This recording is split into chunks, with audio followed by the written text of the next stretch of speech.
Hello, I'm Isaac Hayes III, founder and CEO of Fanbase. Listen to what I'm about to tell you. The window to invest in Fanbase is closing. We've raised over $10.6 million of our $17 million goal. That means there's room for less than 6,370 people to invest in Fanbase for the average amount. The minimum to invest in Fanbase right now is $399. That makes you an owner in Fanbase today. Go to startengine.com/fanbase to invest. Why? Because current social apps have taken advantage of users for far too long, with content suppression, shadow banning, harmful racist content, and no real tools for monetization and equity. Fanbase has over 1.4 million users and counting, allowing anyone to reach all their following and monetize their content from day one. Social media is the new TV, and whoever owns the apps that distribute that content have the opportunity to own potential billion-dollar companies. While big platforms with uncertain futures are failing to serve their users, Fanbase is stepping up to fill the gap. Don't wait until it's too late. Invest now, invest for yourself and your future. Go to startengine.com/fanbase and own the next generation of social media.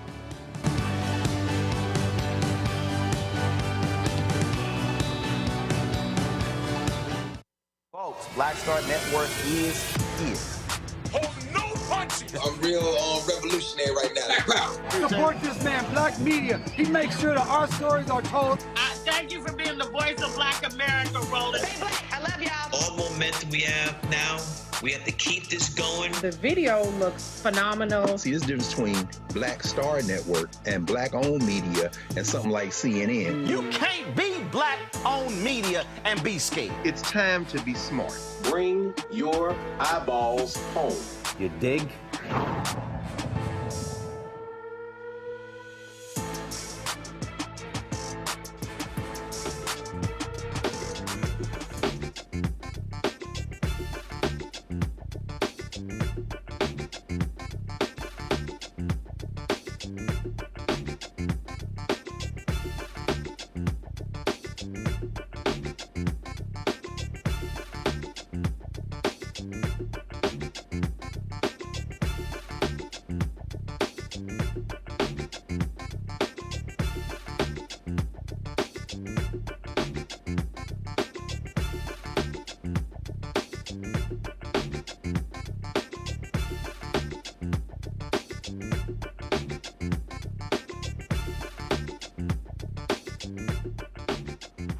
Today is May 7, 2025, coming up on Roland Martin Unfiltered, streaming live on the Black Star Network. Stunning news out of Memphis.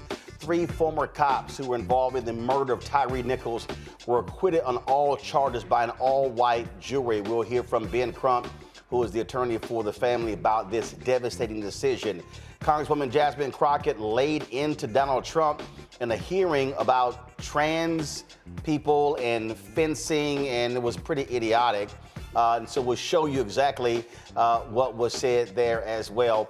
Also, a lot of drama at Florida A&M regarding the search for a new president. We'll tell you what's happening with that. And the Fed chief says, hey, keep moving forward with these tariffs, then you're going to see significant unemployment as well as a recession. And Congressman Gregory Meeks tore into the Treasury Secretary, who said that the trade deficit is a national emergency.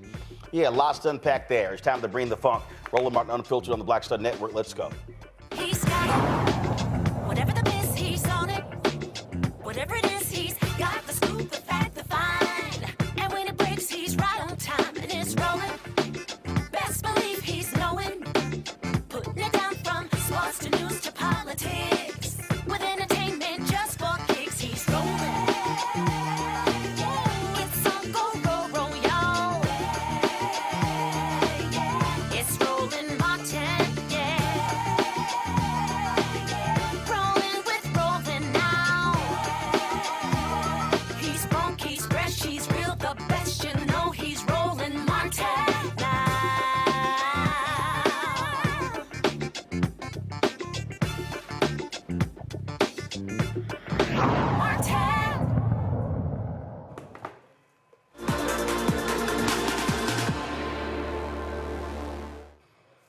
Folks, stunning decision out of Memphis where an all-white jury, not from Memphis, but from a neighboring county, Hamilton County, cleared three of the former Memphis cops in the beating death of Tyre Nichols. This was completely stunning to so many different people.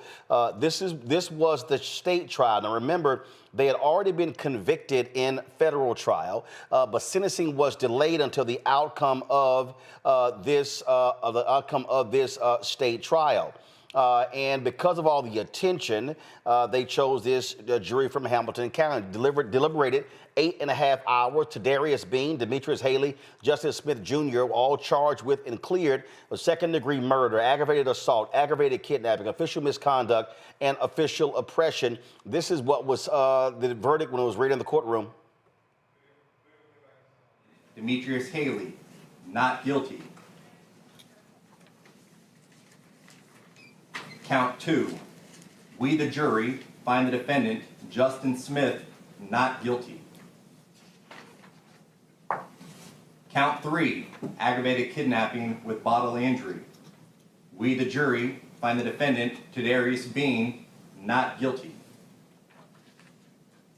Count 3, we the jury find the defendant, Demetrius Haley, not guilty. Folks, absolutely shocking. Of course, the world was stunned when Tyre Nichols, when this video was released, showing him being viciously beaten to death by these cops. Joining us right now is Ben Crump, the attorney for the family. Ben, this family has to be devastated. How in the hell does this all-white jury come to this decision? Well, first of all, you start with rolling the fact that it's an all-white jury when the city of Memphis is majority black. The fact that you had different rules where police seem to be the only people who they say we can't get a fair trial in the city where the alleged crime was committed, and they then get to go out and get a more conservative base to select from. It reminds you of the Rodney King, Simi Valley jury situation. Yep. And so, you know, I guess it's an algebraic expression, Roland. If X plus Y equals Z, all white jury, and, you know, you hope that it would be a different result, but oftentimes when you don't have people who understand black life experiences and culture, they normally don't have consideration for the dead black victim. Ben, that's the only thing I can come to, Roland. Ben, this is the thing. Video is clear. This is the thing that we're always talking about, that what happens is when you have these juries, mostly white juries, they see the cops in a totally different light. This is one of those cases where it's clear, it's obvious. And you had two of the cops who pled guilty testified against them, and it's like literally, what the hell were they seeing in their mind? They literally think that these three cops had no role to play in the death of Tyre Nichols? I mean, Roland, it's astonishing the fact that they didn't even find them guilty of official misconduct, even though the city ordinance and the police policy said you had a duty to intervene if an officer was committing excessive force. How can you say it wasn't excessive force? They watched, they listened, and as the prosecutors pointed out, they participated. Yeah, now typically when you have a hung jury, the prosecution will have an opportunity to talk to the jurors to find out what took place. Any idea if the prosecutors talk to these jurors afterwards to figure out how in the hell they arrived at not guilty on all charges, including the lesser charges? I don't think this jury wanted to talk to the prosecutors. If I had to guess, Roland, these jurors have a certain mentality, what we see going on the national stage in America. It's divorced of respect, I believe, for black victims. And so thank God we had Christian Clark and the feds get convictions in federal court on all the officers, because without that, Miss Robine and her family wouldn't have had any justice. And keep her impressed. She is just utterly devastated. She could not believe what she heard. Ben, no, you have to go, but the federal sentencing was delayed until this state trial. Bean and Smith both were found guilty in federal court of witness tampering. They face up to 20 years in federal prison. And Haley, who was also acquitted in state, he was found guilty on all counts on the federal level. He could serve a life sentence in federal prison. And so this is a perfect example of what we talk about when we talking about how the Department of Justice, now the Department of Injustice, in that at least for African Americans, we could look to the federal government if we couldn't get recourse on the state level, where you had DAs who would not indict, who would not prosecute. You now have a federal Department of Justice who they'll let cops get away for stuff after they've been found guilty. Trump pardoned 2 cops who were responsible for the death of a black teen in D.C. Those 2 cops are now back on the force. And so the only thing here is that they already have been convicted, and now the question is, what will the sentencing be in federal court? Exactly, Roland. It reminds you of elections have consequences. All those people who say, well, there's no difference between President Biden, Kamala Harris, Vice President administration versus a Trump administration. Well, I beg to differ. This is prima facie evidence that elections do matter. And I do want to remind all of your audience, Roland Martin, that June 5th will be Tyre's birthday. And so we're talking about having a big march on the 5th to say that Tyre life matters. Well, let's also not forget May 25th is the 5th anniversary of the death of George Floyd. That is a Sunday. And we're living in a time where on the federal level, these folks want to act like that didn't exist. And then you have some people calling for Derek Chauvin to be pardoned on the federal charges. Yeah. So we got work to do, brother. Thank you, Roland, for always covering our stories. Ben, I appreciate it. Thank you so very much. Yes, sir. I want to bring up my panel right now who joins me. Daniel Blackman, former Biden appointee, founder, Renaissance 94 out of Atlanta. We have Joy Cheney, founder of Joy Strategies out of D.C. Derek Jackson, Georgia State Representative out of Atlanta as well. Derek, I'm going to start with you. I mean, my goodness. When the news came across, I got a text message from Ben about this, and I just couldn't believe it, that how in the hell could any jury watching that tape not convict these cops on any charges? It's not that they were found not guilty on the most serious ones. They were found not guilty even on the lesser charges. You know, Roland, I'm still stunned. I mean, this breaking news continues to be breaking news continuously in our Black and brown communities. What is justice? What is justice? Where you have hard evidence, video, audio, you have concrete evidence that the law enforcement exceeded their authority and they killed an innocent man. And so when you have a verdict where you're going to acquit all of these officers, and now you had a Department of Justice, to your point, it's the most unfortunate thing, brother. We're going to see these things over and over again. And that's why there's a necessity of civil rights. There's a necessity of making sure that we have justice for everyone. There's a necessity to curtail this bad behavior. And when we don't do that, and we don't have a mechanism in place where a jury of 12 individuals all looking at the same tape and they acquit these 3 officers. I mean, you mentioned George Floyd, Roland. This will be 5-year anniversary. And 5 years ago, every municipality, every city, every state made a plea to curtail, do justice reform.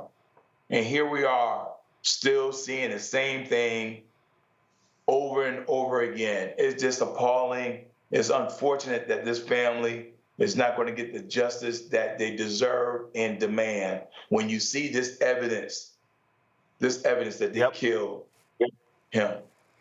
Joy, the point that we've been making is that, again, with this idiot in the White House, you cannot look to the federal government for any recourse. And Lord knows what the hell the U.S. attorney, what sentencing they're going to ask for these cops, because he's been willing to let cops off for heinous activity.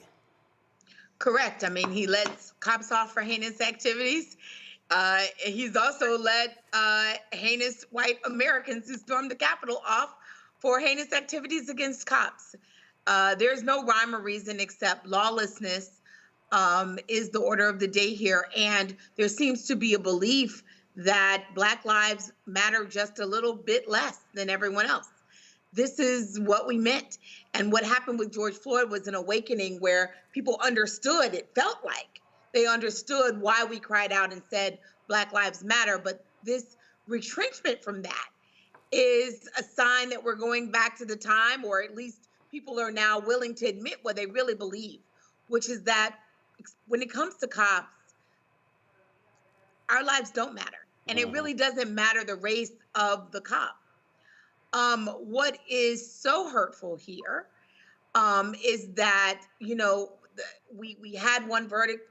We don't know what's going. We had a sentencing. We don't know verdict. We don't know what the sentencing is going to be in the federal case. We have it here. There will be postmortems. I'm very interested to see what how the jury could have come to this decision legally. What I pray for is peace in that community, because this is the kind of thing that would make you take to the streets. None of us are safe in this case. And it is a sign that I know you're talking, but there's a sign that when you have a jury that is all white, they simply do not understand the things that Black people undergo, which we all do regardless of socioeconomic status. Yeah, but the thing here, Daniel, and we see this on numerous times, where white juries, especially conservative juries, in their minds, they see the cops as friends and allies. Yeah, well, I mean, look, 3 words, and you already said them. Elections have consequences. Coming from a federal background, it's really, really important for us to understand that 5 years isn't that long ago. We clearly have not fully as a nation healed from what we all witnessed in the same year with both Derek and myself's home state with Ahmaud Arbery, Breonna Taylor, and George Floyd. And we're seeing this happen, and we're seeing a more weaponized second term of the Trump administration that I believe is going to do everything in their power to continue to uplift the law enforcement that are bad actors in many of these areas. And I think many people have made this about, you know, progressives or liberals or regular folks against police. Look, we're against police officers that don't do their job and are not held accountable. And I think in this particular case, at a state level, I share the same concern as Attorney Crump. When you look at what is happening right now on the federal level and with Trump's Department of Justice and everything we've seen, I'm very concerned. And I'm more concerned that these companies that were the quote unquote foundation of DEI and changing their standards, changing their roles and their responsibilities, that have since rescinded that in January with the inauguration of Donald Trump, you know, they have no further desire to see this change. And when you talk about going to the streets, as Joy just mentioned, my concern now is this administration has not only weaponized the courts, but we now may even see a scenario where if people do take this to the streets, will we see military or even further policy choices by the administration to quell that and then ultimately put activists, marchers, and folks that demand justice behind bars? We saw what those individuals from January 6th did. They were acquitted, their charges thrown out the door. The same scenario won't happen for those of us who march for justice. Well, folks, now we'll see what happens on the federal level when sentencing actually takes place. All right, got to go to a break. We come back. Lots to talk about. Congresswoman Jasmine Crockett takes MAGA to task over their constant focus on trans athletes as opposed to much bigger issues in this country. So we'll show you that. Also, massive cuts continuing in the Veterans Administration. We'll talk to a black veterans group about that, but also on Capitol Hill today, the head of the VA got raked over the coals by a senator for just the arbitrary cuts they've been making. Some 80,000 people being laid off. And what happens when a black family complains about child being called the N-word? Well, they complain to a Catholic school. The Catholic school boots their son out of the university. We're talking with saxophonist Mike Phillips about what his family has been going through. Lots to break down. You're watching Roland Martin Unfiltered right here on the Black Star Network. We begin tonight with the people who are really running the country right now. Now, Trump is often wrong and misleading about a lot of things, but especially about history. Donald Trump falling in line with President Elon Musk. In the wake of the unsettling news that MSNBC has canceled Joy Ann Reid's primetime show, The Readout, Roland Martin and the Black Star Network would like to extend an invitation to all of the fans of Joy Ann Reid's MSNBC show to join us every night to watch Roland Martin Unfiltered, streaming on the Black Star Network for news, discussion of the issues that matter to you, and the latest updates on the twice impeached, criminally convicted felon-in-chief Donald Trump and his unprecedented assault on democracy, as well as co-president Elon Musk's takeover of the federal government. The Black Star Network stands with Joy Ann Reid and all folks who understand the power of black voices in media. We must come together and never forget that information is power. Be sure to watch Roland Martin Unfiltered weeknights, 6 p.m. Eastern at youtube.com/Roland S. Martin or download the Black Star Network app. My name is Lena Charles, and I'm from Opelousas, Louisiana. Yes, that is Zydeco capital of the world. My name is Margaret Chappelle. I'm from Dallas, Texas, representing the Urban Trivia Game. It's me, Sherry Shepherd, and you know what you watch. Roland Martin on Unfiltered.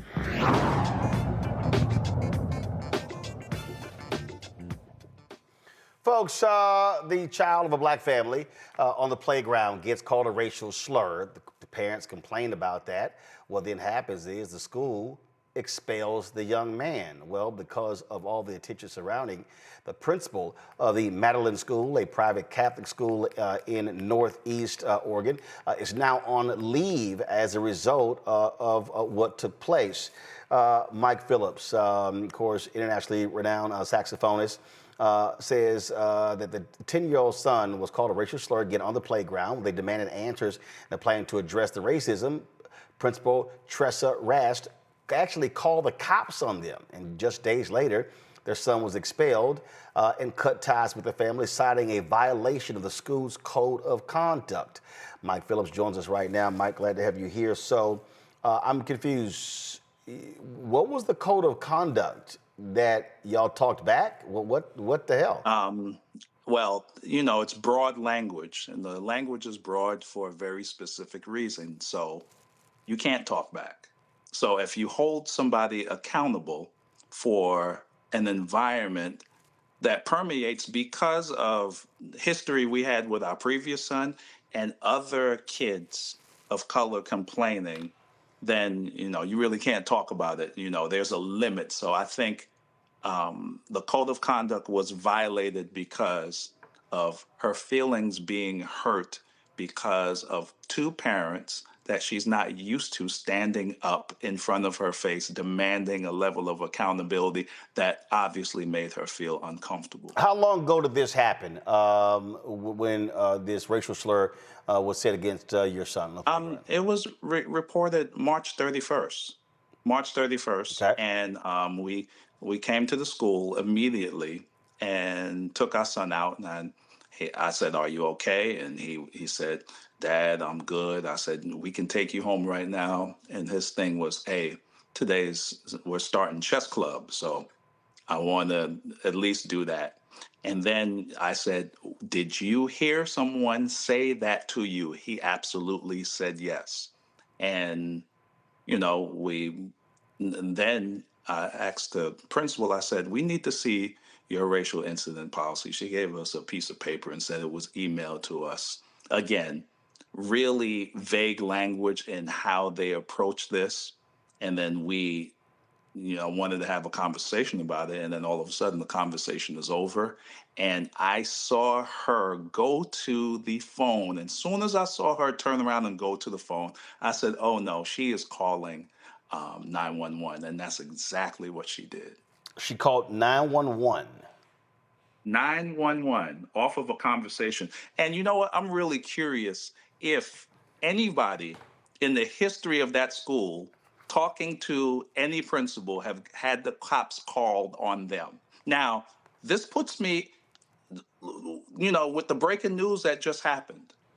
You know the level of danger a black man is in when the cops is called on him in a predominantly white school. Come on, man. Like a disrespectful level, pulling a lever of power. Like it was crazy, Roland. Is your son still expelled? Where is he? Absolutely, he's still expelled. And guess what? We put him in another school, and we turned that around in 3 days. And from this letter, it's permanent. And I absolutely don't want to put him back in that school and have him associated with the scene of the crime. So we're good on that. Never again. Have you heard from other parents? And first of all, how diverse is this school, or is it not diverse at all? It's not diverse at all. And and I get asked the questions. Well, why would you put him in a space that doesn't have any diversity? Well, I mean, all you have to do is check the census report of Portland, Oregon. Now you have black family and executives that come in that work for Nike, they work for Adidas, Columbia Sportswear, Intel, Boeing. And if we can't get what we want from the public school system, then we have to kind of like, we got to make sure our kids get the optimal education. So it's kind of like, you damn if you do and you damn if you don't. How traumatic, how difficult has this been for your son? It is a crapshoot. Some days he wakes up and doesn't even want to go to school. Some days he sits down and he says, Dad, why would they do something like this to me? I want to know why they don't love me. And I was just like, I hate to break it to you, but this is the American story. And for him to learn it this early at 10 years old is really heartbreaking, because he's up and down. So this is all about him. One day he just bust out, started crying. So the emotional distress and the up and down, and me not knowing what I am going to come home to, or what, it's like rolling dice. You don't know where he's going to be. He's going to be upset. He's going to be mad. He's going to miss his friends. And, he's all over the place right now. And this was caused by adults not understanding the gravity of their decision. Did they ever admit that he was called a racial slur? And if so, what happened to what happened to that student? This is so crazy. Like, there's a little bit going around where they're saying that there's a story going around where one kid made the whole thing up and then convinced my son to go along with it, which is asinine to me. The person who said it, they said everybody who mentioned it, they mentioned it to them. Nobody knows who said it. And my son said that he absolutely heard it. What's next? I mean, obviously, this school is. First of all, does this school have a board of trustees?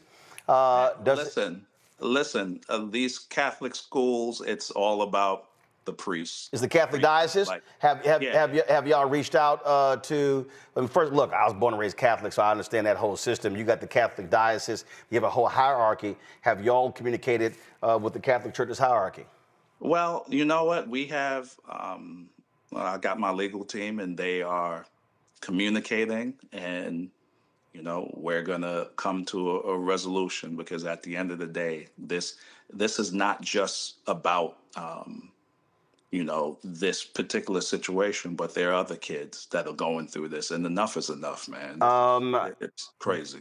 Do you believe also that school officials are not happy considering your international status as one of the top saxophone players in the country? Well, you know what? I was very clear because we had some other instances with my son, and I told them, I said, if I got to come back in here, there's going to be a problem. And they're so reactionary. So now, as soon as the news hits and they are going viral, that's when they respond. And sometimes, you don't ever want to connect who you are with what you do. But this time, I had no choice. All right. Mike, keep us abreast. What happens next, my brother? Yo, no doubt, man. Thank you, man, for being the voice for us, man. I really appreciate you for all that you do in media, man. I appreciate it. See you on the golf course soon. Oh, no doubt. All right. Thanks a bunch. Folks, going to a break. We come back. We'll talk about what is happening with veterans in this country. Donald Trump and his thugs in his administration claim they love the military, but they are decimating the Department of Veteran Affairs. That's next right here on Roland Martin Unfiltered on the Black Star Network. Support the work that we do, folks. Join our Bring the Funk fan club. The goal is real simple, to get 20,000 of our fans on average contributing $50 each a year, $4.19 a month, 13 cents a day. We purposely don't do a subscription. We don't do a Patreon. We don't because we want the content available to as many folks as possible. And so your generous support is critically important. Since we launched this show on September 4th, 2018, we've had some 35,000 donors support our show. Folks who give as little as $1, some people who give even more. So if you want to help us contribute via Cash App, I told you Cash App changed their rules and closed down all of our accounts because of how we classify as a company. But if you want to contribute via Cash App, use the Stripe QR code. You see it right here on the screen. That is Stripe QR code. You can also use that QR code for credit card processing as well. If you want to send a check and money order, make it payable to Roland Martin Unfiltered, P.O. Box 57196, Washington, D.C. 20037-0196. PayPal, R. Martin Unfiltered. Venmo's RM Unfiltered. Zelle, Roland at RolandSMartin.com. Roland at RolandMartinUnfiltered.com. We'll be right back. Now streaming on the Black Star Network. In France, me and Tony, and accidentally went to the Louvre, right? I had never been, and I saw a side door. And we got off the little bus. I said, come on, let's go to the Louvre. I mean, I'm just like, let's go to the Louvre, right? We're here. This black girl is at the door with this white guy, black African girl. And she says, oh my gosh, Vanessa Bell Calloway. And I'm like this, you know me? And come to find out we were at the wrong door. But she said, I'm gonna let you in, just go in here. But I was in Paris, France. Mm-hmm. And that shocked me. She knew my name, she knew me. Mm-hmm. My movie. Mm-hmm. You know, so it's like, you just gotta, they say, build and they will come. Put it out there, people will find it, they will come.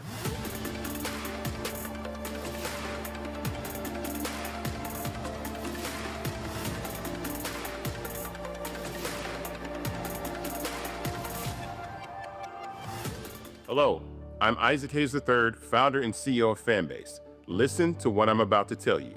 The window to invest in Fanbase is closing. We've raised over $10.6 million of our $17 million goal.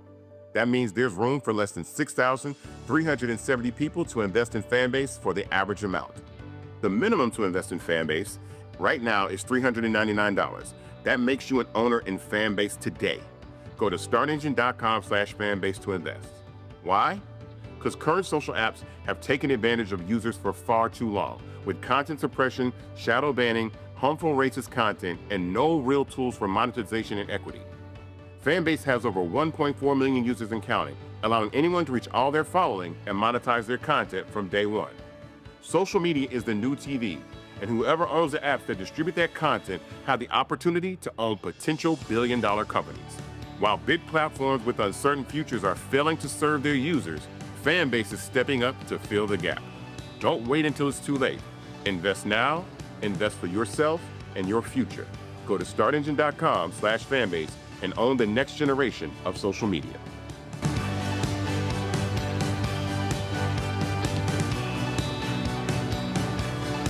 On the next, A Balanced Life, we're talking soul and soul food. The kitchen is the heart of the home. So many memories that are there, the things we've learned, the recipes that we've tried to garner and to somewhat figure out how to cook ourselves. There's something about the kitchen and family and being at the table that brings us all joy.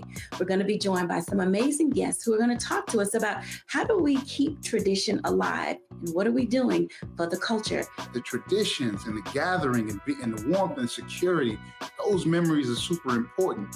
And we have to, make sure that those continue to happen. So no matter how we get in the kitchen or around the food, I just want you there. That's all next on A Balanced Life here on Black Star Network. On the next Get Wealthy with me, Deborah Owens, America's Wealth Coach, we're talking about the difficulty of being able to acquire wealth for Black Americans. My guest, Emily Flitter, is the author of The White Wall, How Big Finance is Bankrupting Black Americans. The bad stuff that you feel when you're dealing with the financial services industry is not your fault. It's not your fault, and you don't deserve to be treated like this. That's right here on Get Wealthy, only on Black Star Network. Hey, it's John Murray, the executive producer of the new Sherry Shepherd Talk Show. This is your boy, Earthquake. And you're tuned in to Roland Martin, Unfiltered.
Folks, the twice impeached, criminally convicted felon-in-chief Donald Trump claims to love the military, but you could not tell based upon his actions.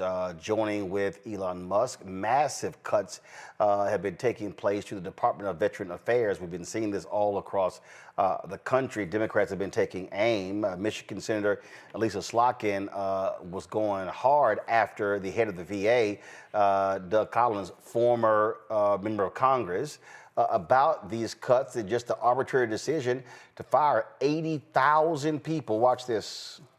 So how come there were people fired and then rehired from the veteran suicide hotline? Like you've acknowledged, I think, even publicly, that some of these things were a mistake. It doesn't give us confidence that an 80,000 number, which is just a number, you didn't say career fields, you didn't say whatever, you just said 80,000, that's being done with a scalpel and not a sledgehammer. And I think for veteran care, again, it's not me that's the only one asking these questions. It's veterans who have a very different political view than me, who are getting seriously agitated back home. So I just don't understand the logic behind a across-the-board haircut. Well, I think the biggest thing is what you're looking at here is, I think right now there's been, because that's what I've had to fight for the whole time, is to fight this idea of just being blanket numbers throw out, playing Trivial Pursuit with numbers and others. Right. It has scared veterans. So honestly, what are they going to hear? If all they hear from people is, if you cut this, then it's going to actually impact my health care, then what are they actually going to think?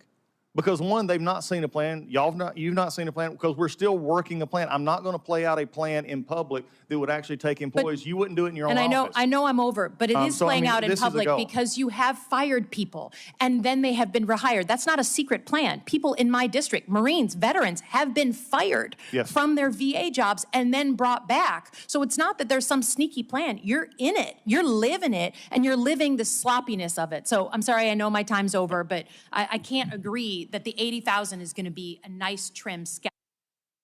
It's amazing what happens when you just sit there and just lie, but that's what these folks do. And so you've had a number of various groups fighting this, including black veterans. They joined hundreds of former service members today to hit Capitol Hill, talking to these shameless, despicable Republicans. They held a rally outside of the U.S. Capitol after Collins defended the cuts before the Senate Veterans Affairs Committee. Advocates Vidya Barnett and Steve Pitts are demanding transparency, and they also want action to protect the most vulnerable veterans. They join us now in the studio. Glad to have y'all here.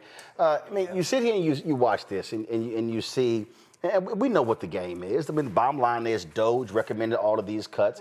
All of these Republicans went along with it. They're scared to death of challenging Elon Musk and Donald Trump. And Collins is just ticked off. He's getting raked over the coals because they chose to be idiots and not combat these just cuts that just made no sense. Like, how do you cut folks from a suicide prevention line? Roland, I have no idea. Thank you so much for having us. We actually were in that hearing, so we actually sat back there and listened to him gaslight us for hours. It was disgusting. And I, for one, am a disabled veteran who used the suicide hotline after I had a stroke in 2019. So the suicide hotline counselor saved my life.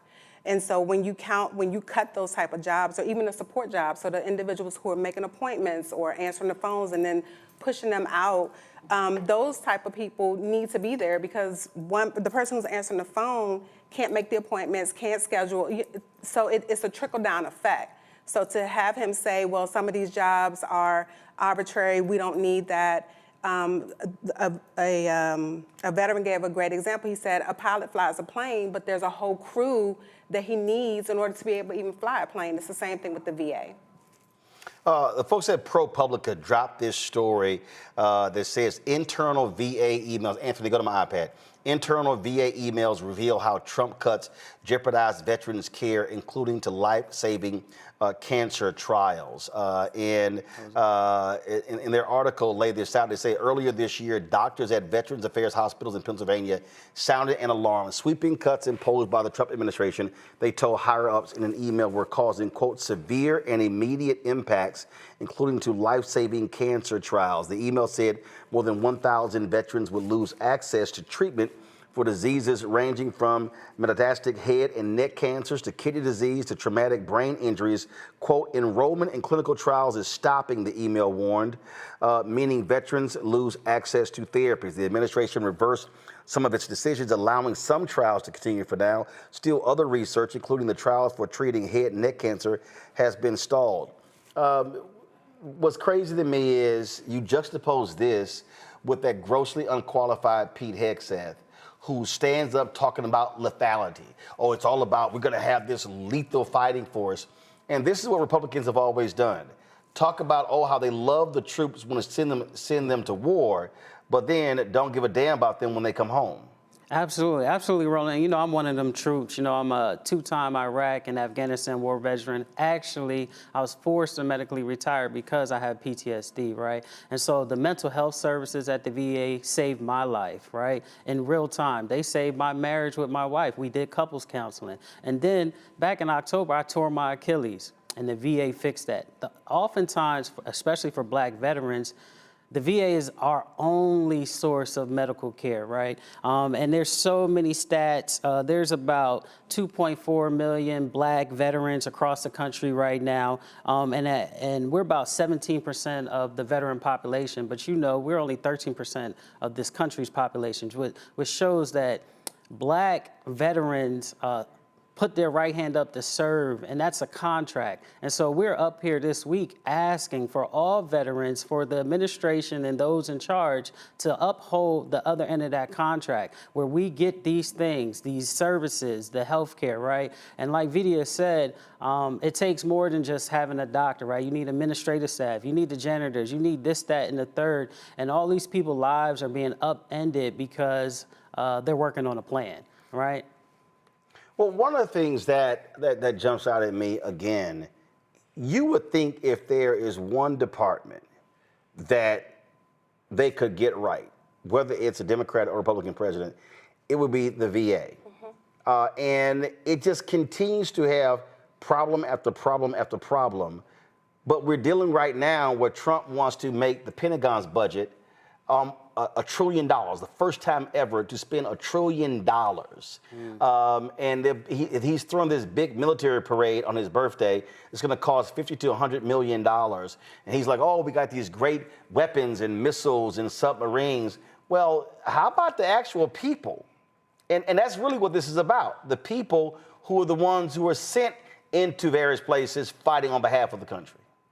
Exactly, and that's why our organization, Common Defense, which is a progressive veterans organization representing over 300,000 veterans across this country, we all are standing up and saying, that's not going to happen on our watch. The buck stops here. We're going to hold the line, and we're going to fight like hell to make sure that our brothers and sisters who have not only served this country, but have been harmed, whether it's a physical harm, whether it's an emotional harm, a mental harm, and then also their family members. So we're talking about caregivers. If you have a quadriplegic, a veteran, someone has to take care of that individual. So the VA also provides resources and caregiver support for these families. And then we're talking about elderly. Both of my parents are Marine Corps veterans. My dad's a Vietnam era veteran. You know, as my parents get older, the VA also funds some of the care that these older veterans will need. And these are the things that people aren't discussing. It's just cut, cut, cut, but not looking at the lives behind the numbers. And that is, for me, very personal because I come from a family of service. My husband's an Army vet. My daughter's a Coast Guard veteran. I'm an Air Force veteran. And for me, it is offensive. That is the reason why I took this oath of office, knowing that I was going to be taken care of. And I just shudder to think what will happen to not only myself, but other veterans, especially when you're talking about your senior veterans that don't have access in rural areas. So with these cuts, that means those individuals may be 4 hours away from a VA. How are they going to get the care that they need, their medication? So these are the things that I think this administration, their regime, that's the word I use, they're very short-sighted. They're looking at us like we're a budget, a line on a budget spreadsheet, and not individuals who majority of us volunteer to serve this country. My dad's generation was drafted. We volunteered. And now you're going to slap us in the face and tell us, oh, well, you know, sucks to be you? Yeah, and Go ahead. Yeah, and I think, you know, I think it's a little deeper than that. These individuals, they're smart individuals. They're not making smart decisions, right? And so they use the data to project what's going to happen. And some of the VA projections show that there will be a significant increase in veterans who are members of minority groups, like our founder, Jose, who had life-saving surgery by the VA, right? He's going through chemotherapy right now. He sat out there in front of the Capitol yesterday with Bernie Sanders and the whole gambit. But when we're in there and we're advocating, some of these legislators are not really showing us why they are in their office. But the numbers show that the veteran population will be about 40% minority groups by 2045. And so I really believe that with the reshaping of all the veterans and closing these veteran facilities, but in addition to the current active duty and the reservists, right? And what the Defense Secretary is doing, we're trying to reshape what the military looks like. That for me is just dog whistle saying we want to have the military and the veteran population look a certain type of way, taking us back to certain times, right? Because all the data is trending that minority groups will increase in these populations. And so they're trying to reroute all of that so they don't have to take care of us, because the trends also show that Black veterans use VA benefits more than their counterparts, and they're also more denied on their claims, and they don't get the care that they need at a higher clip than that's representative to their population of the veteran groups. Before I go to my panel with their own questions, I do want people to understand that this ain't new. and no, I really, You're right. For people who don't understand American history, Anthony, go to my iPad. Folks, there's something called the Pennsylvania Mutiny of 1783. Y'all, this is the American Revolution. Right. Okay, and when you read this story, it says the Revolutionary War was ending, but America's problems were far from over. The country was deep in debt from their war efforts and struggling to meet its obligations, including the payment of soldiers who had served in the war. For many Continental Army soldiers, their victory over the British came at great personal cost. And as the war was coming to a close and was becoming increasingly clear that many would never receive the pay they were promised, turmoil began to spread among their ranks. On June 17th, 1783, a group of soldiers threatened Congress with action if they were not paid for their service. When Congress ignored their request for payment, roughly 400 Continental Army soldiers marched into Philadelphia, barricaded Congress inside Independence Hall, and demanded payment for their service. It was only through a negotiation led by Alexander Hamilton, himself a veteran of the Continental Army, that the soldiers allowed Congress to leave Independence Hall, and that's how it happened. And so here we have the very first war. So from the beginning, if you trace this, there were Black soldiers during the Civil War who had to do the exact same thing to get paid. So you can go to the protests in 1932 and on and on and on. So since the beginning of this country, veterans have had to fight Congress to get paid and to be taken care of.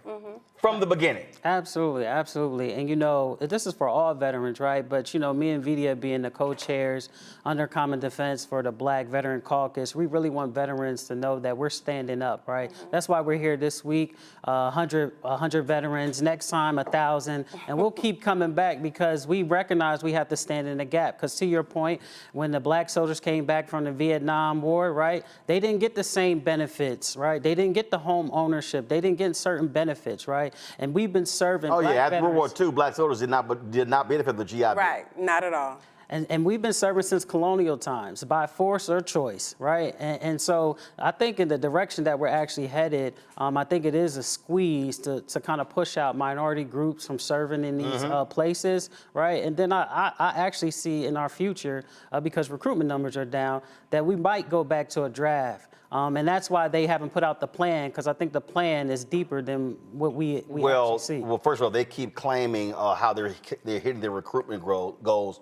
And the problem they're facing is they can't convince enough of these rural white boys to join. And we see how they are treating African Americans. We see how they're booting out Black generals. They fired the Joint Chiefs of Staff.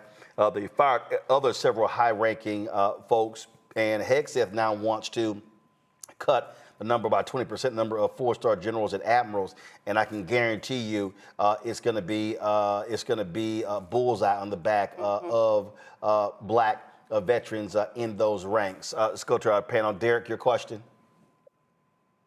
Yeah, Roland, thank you. My question, first off, I appreciate the work that you all are doing. As a retired naval officer, 22 years in the Navy, man, every time I hear this current administration coming after veterans, it just sickens me to death. This thing about June 14th, what can we do or you're planning to do that we can do across the United States to stop this military parade? Roland mentioned anywhere between $50 to $100 million. What can we do to stop this parade? It's supposed to be a celebration of the 250th anniversary of the U.S. Army. It's really Trump giving an excuse. Remember, he wanted the same thing during the first time, but he was advised by the Pentagon as well as Washington, D.C., dude, you're going to tear up the streets in D.C. with tanks rolling down. They're not built for that particular purpose. And they had some big fireworks deal. He still owes Washington, D.C. about $6 million even for that. And so do understand there's a cost involved. I'll be honest, what I've actually said to some Democrats, I said, y'all should skip that. I said, and in fact, my suggestion was, they should hold a separate celebration on the 250th anniversary, and they should make it about the soldiers and their families. Because the people who, and I was talking to a retired two-star general who said, man, I love that idea. He said, because it's not just the soldiers who serve, their families serve as well. So while Trump is over here, frankly, pleasuring himself, I'm gonna call that military masturbation. That's what I'm gonna call it. I think that there could be a different celebration where you're actually focused on the veterans and their families as opposed to showcasing the missiles and the armory like we're in North Korea or in the Soviet Union. Absolutely, and there are protests.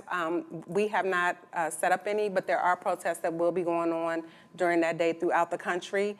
And then also there will be other things going on around the country because people are tired of this, right? So you have almost $100 million for this parade, but you want to cut, I think yesterday Collins said, oh, we cut $14 million in DEI. I'm like, okay, well, what the hell is DEI? You know what I'm saying? So are you talking about DEI? Are you talking about Black women, LGBTQ jobs in the VA? Like, what are you talking about? And so I think it's really important for us to fight back and say, no, we don't support this. And I think, Common Defense is working on a plan, right? But we're actually going to put it out to the people. But we encourage everybody to join. It's time to get off the couch, especially for our Black veterans, because everything is up for grabs, right? Our benefits, our care, and so we can't sit on the sidelines anymore, right? So you can join Common Defense. There's a bunch of organizations out there, and even Common Defense has joined, Roland, and I think you're part of this, the State of the People Tour, right? We're a national partner for that, and so for Juneteenth, we're supposed to come together for celebrations, right? And so with our partnership with them, we handle the veteran portions of those events, and so I think there's a lot. Common Defense, there's a lot of organizations out here, but I don't think there's anything we can do to stop right now what he wants to do, right? He's going to spend the money, but we need to counteract it, right? We need to be out here in the streets. We need to coalition build and come together, right? At this point, it's us versus Trump, right? And that's how we got to see it, and we got to hold people accountable. That's why we've been on the Hill this week, and we're taking names and we're taking notes, and if not, we're gonna run veterans against you, right? Maybe the veterans need to come together, absolutely, and take over the country in the leadership roles, right? Because we've been properly trained to lead, right? And to stick to rules and regulations and to govern with a moniker of, when I was deployed, we had rules of engagement, right? Even when we had an enemy combatant, we couldn't just do anything to them, right? But we have less freedom now under this regime, and we can't stand for it. The VA is not for sale, that's why we're here. Daniel? Yeah, well, first of all, thank you for your service. Shout out to my father-in-law, David Bullock, and his service to the military and the veterans in our family. My question is, since 2001, we've seen over 140,000 deaths by suicide by veterans in our country. And while we hear about the cuts and all these things that are happening, I think what's more important than anything else is how can we organize with the veterans? Because let's just be honest, a lot of the work that's being done around the country is done in silos. And unless you have military veterans in your family like myself, some people don't see the motivation in standing with veterans. So could you speak to the average person about why veterans and the organizing around you being veterans, the traumatic brain injuries that lead to over 58% of veteran deaths? These are all things that people don't realize. And I want to make sure that you tell us, how can we support you, especially civilians that do not have veterans in their families? So the first thing that individuals can do is reach out to us at commondefense.us. And if there are veterans in the audience, just like one of the guests here, if you do commondefense.us/join, you can join us. We have various caucuses. We have the Latino caucus. We have the Women Veterans Caucus. We have the Black Veterans Caucus. We're working on several other caucuses because we know that we are a dynamic group, and we want to make sure that we're serving all veterans. And then also educating civilians, those who haven't served, that we need allies, just like they needed allies during the Civil Rights Movement. We need allies. We need dollars. I mean, it costs money to bring almost 70 veterans to Washington, D.C. for an entire week, feeding us, our lodging, our travel. And so, if you're so inclined to support us and donate at commondefense.us, that'll be great. We're one of less than a handful of progressive veteran organizations that are out here fighting back, saying, hell no, we're not on our watch. We're not going to allow this to happen. And we definitely need civilians, those people who are in places of power, those who are in legislative roles, school boards, things of that nature, to come alongside us and help us fight. It takes every single one of us. Yeah, and I want to add, it used to be a time in this country where hands off the military and hands off veterans. And I don't think we're currently in those times. And so we need the people to speak.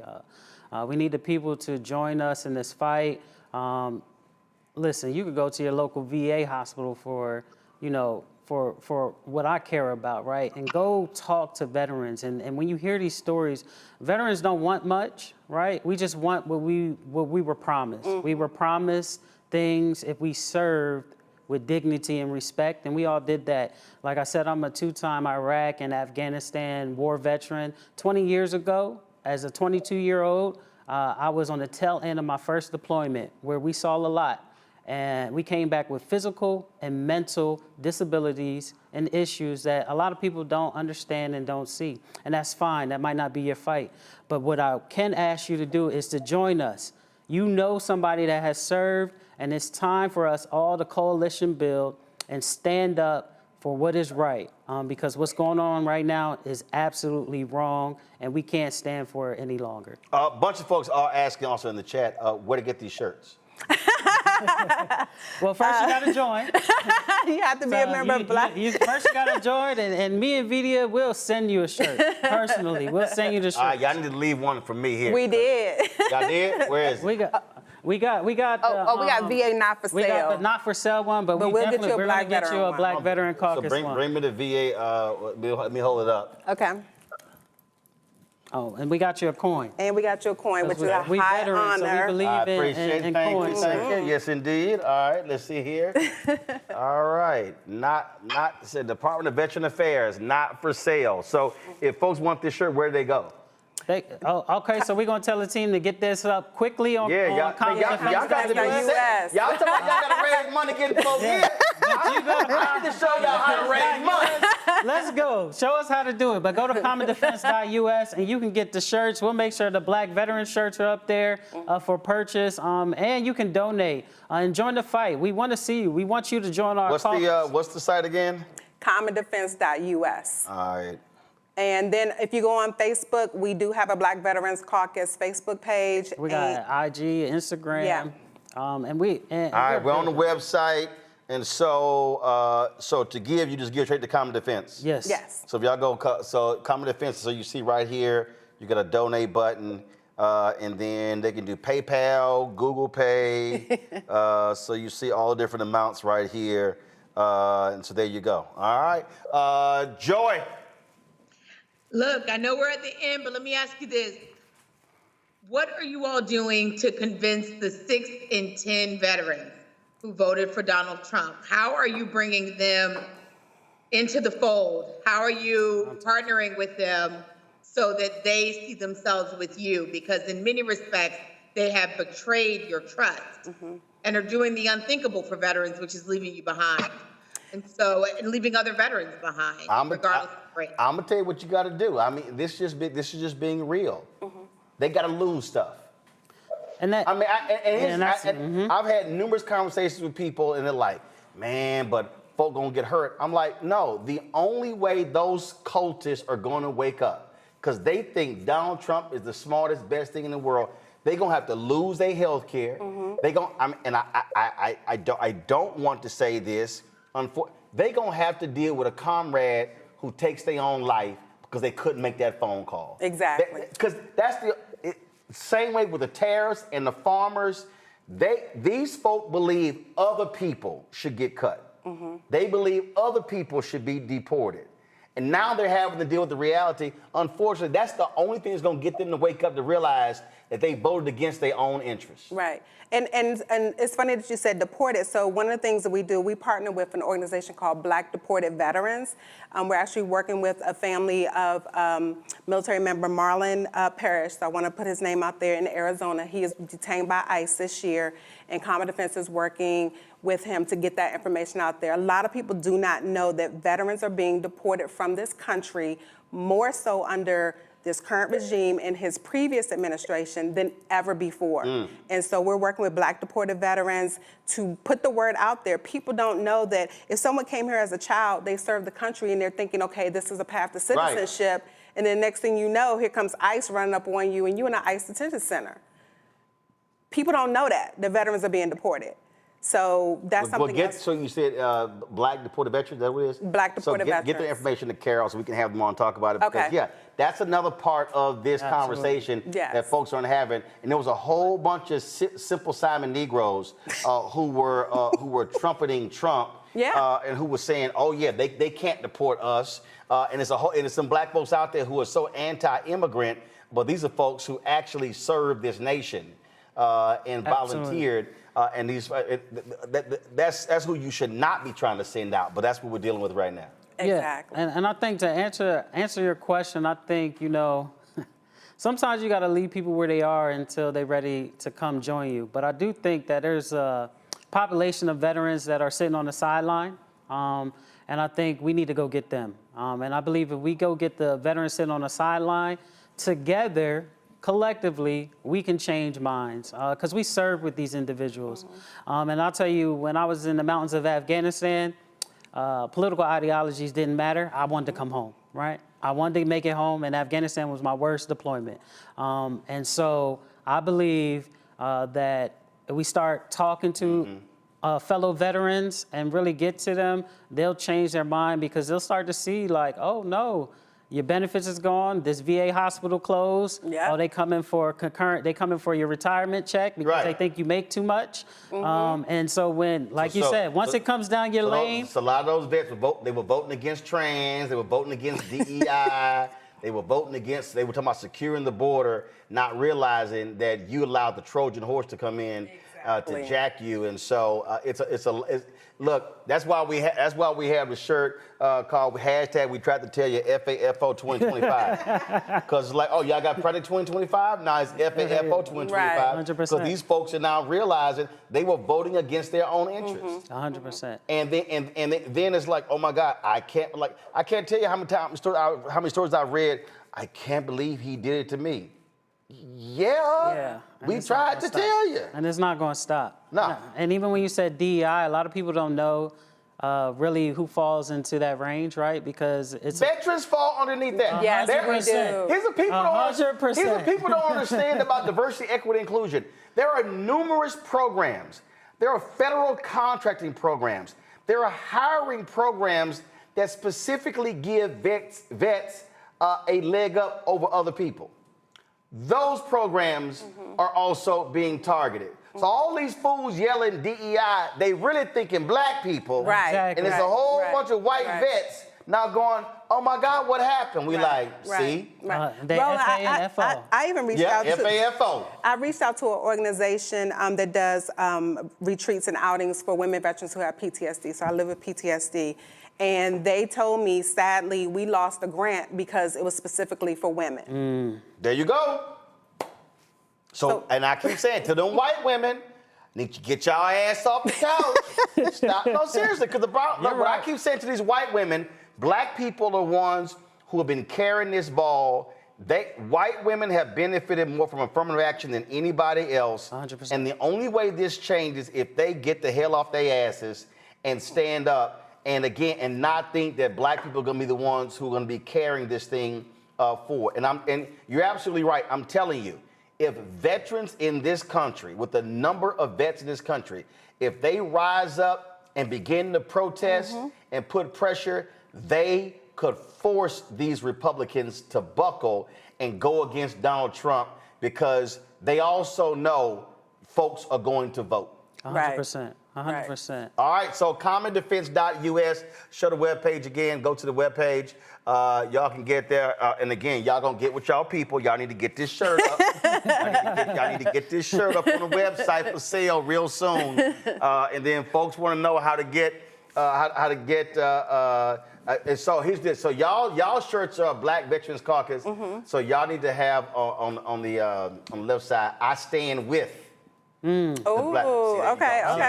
Thank you. That way, I love it. if they not a veteran, Then they get 100%, and we get them dollars. We get them coins. There y'all go. So y'all better send me the first one when y'all print that shirt. We definitely will. All right, we appreciate it. And then get some information on the Black deported veterans. Yeah, absolutely. Okay. All right, we appreciate it.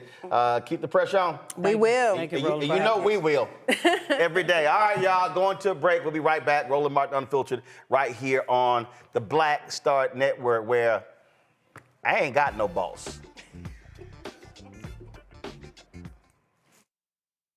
This week on the other side of change. Mass incarceration, Trump administration is doubling down on criminalization, and how it is profitable. And there's something really, really perverse about saying that we need to put people in cages in order for other people to have jobs. Like, that is not how our economy should be built. Only on the other side of change on the Black Star Network.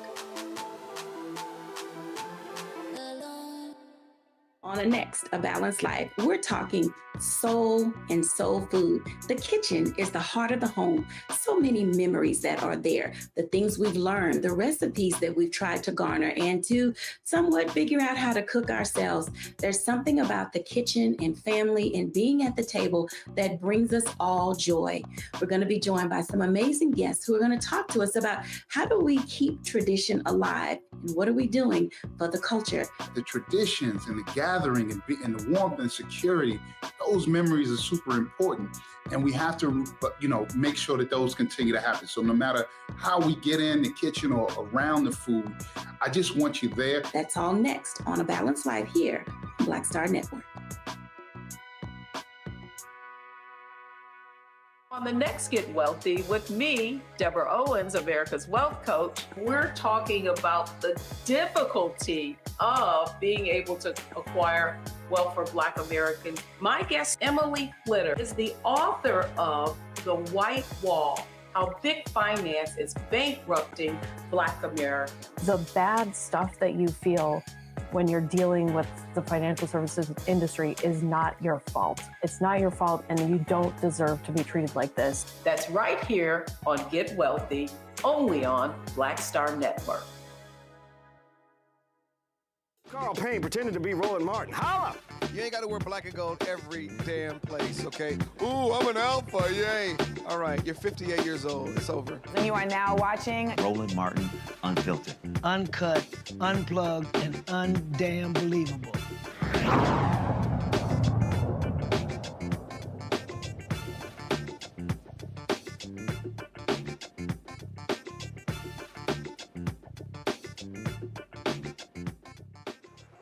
Hundreds of schools across the country are scrambling since the idiots in the White House abruptly canceled $1 billion in federal grants for mental health services. These funds were created in the wake of the Uvalde school shooting in Texas to help school districts hire and train counselors, psychologists, and social workers to address the growing student mental health crisis.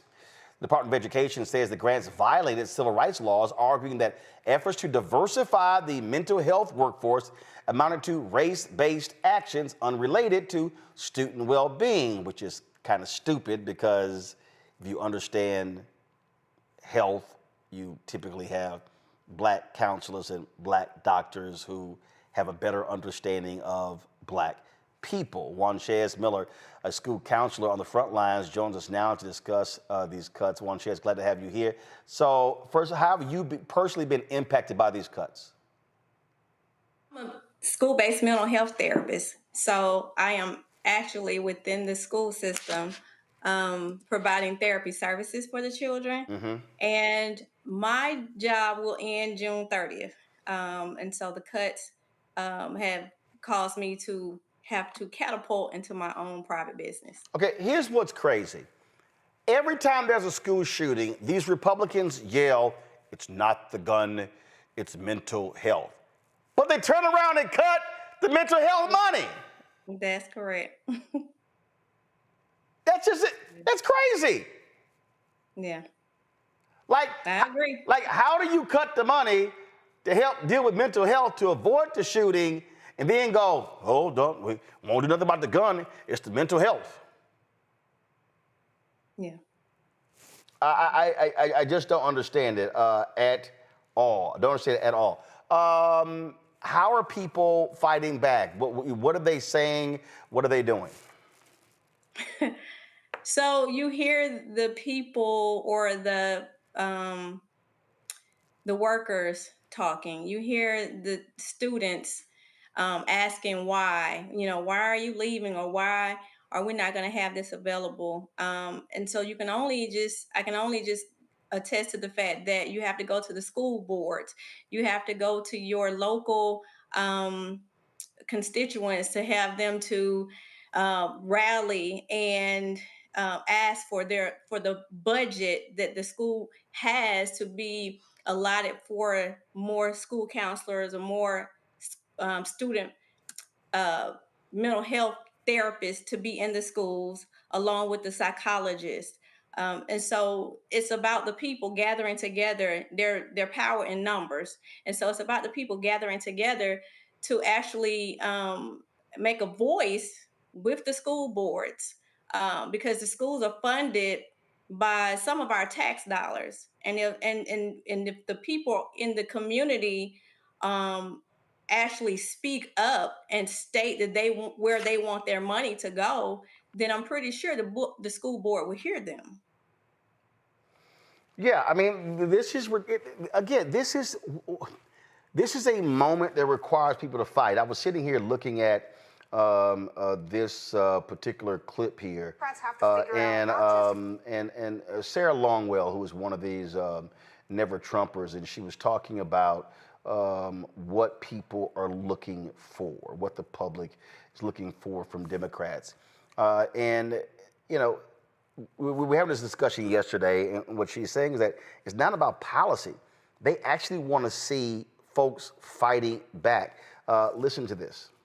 Describe the mood of the country right now. Country is not in a good mood, especially Democrats and independents and some Trump voters who voted for Trump specifically because they wanted him to lower prices. They wanted their grocery prices to go down. They wanted to have better housing opportunities. You know, they wanted him to do something positive for the economy. And so all the economic distress has people really freaked out. Where you're talking on a panel about sort of where Democrats go from here. Yeah. Where do you think they go from here? I think Democrats have to figure out not just how to be against Trump, but also who are they? What are they for? And the thing I hear from voters all the time, especially Democratic voters, is it's not a fight over whether Democrats become more moderate or more progressive. They want Democrats to be more aggressive.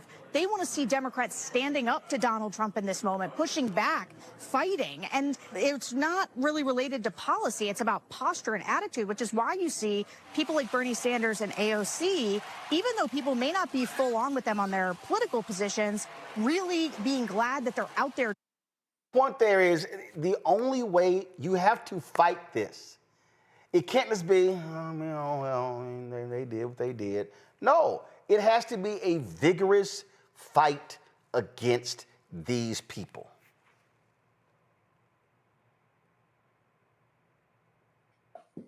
Go ahead.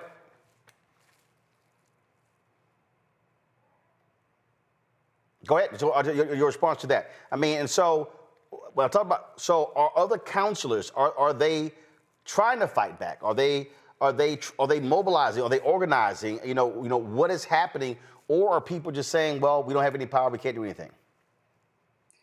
So you have school counselors who are just as, they're just as stressed as and upset about things as well as anybody else. I come from the perspective of the school-based mental health therapist, which means that I am embedded in the school to provide therapy services to those children that are diagnosed or that I actually diagnosed with mental illness. And with that being said, that's needed because of the when the child is not regulated, when their emotions are not regulated, when they're having issues and they're dealing with trauma, when they are in situations in which they don't feel like they're supported, the therapist comes in, the school counselor comes in, the social worker comes in. We are a team and we help those children through those hard times, those challenging times in their lives. Because mind you, if the child is not regulated, if a child is not supported, how can they actually learn in the school system? And the whole point of the school system is to teach and educate. But how can the teachers teach and educate when the children need the emotional and social support that they're actually trying to take away because you're not funding the workers to provide the services for the children? Indeed, it is just a constant battle. Juan Shez, we appreciate it. We hope folk rise up, and then also we hope Congress, especially Republicans, get some guts and restore these cuts. Yes, we need to get out there and fight for our children. All right, we appreciate it. Thanks a lot. Thank you. Have a good one. Folks, speaking of fighting, man, black congressional members were just like swinging on these fools today. During the House Appropriations Subcommittee hearing, Maryland Congressman Glenn Ivey really put Treasury Secretary Scott Bassett on the spot about the hiring practices at Elon Musk's Department of Government Efficiency, that fake department. The center of it, Marco Alez, a 25-year-old DOGE staffer who resigned after his disturbing racist social media post came to light. It was quite an intense back and forth. I enjoyed it myself. Roll it. I appreciate you being here today, Mr. Secretary. I want to ask you a few questions about DOGE and the role it's playing at Treasury. You came into office, I guess you were sworn in on the 27th, was it? You were confirmed by the Senate on the 27th? Is that about right? 28th. 28th, okay. And then you started working at Treasury immediately after that? All right, and DOGE began working there as well with respect to the payment systems?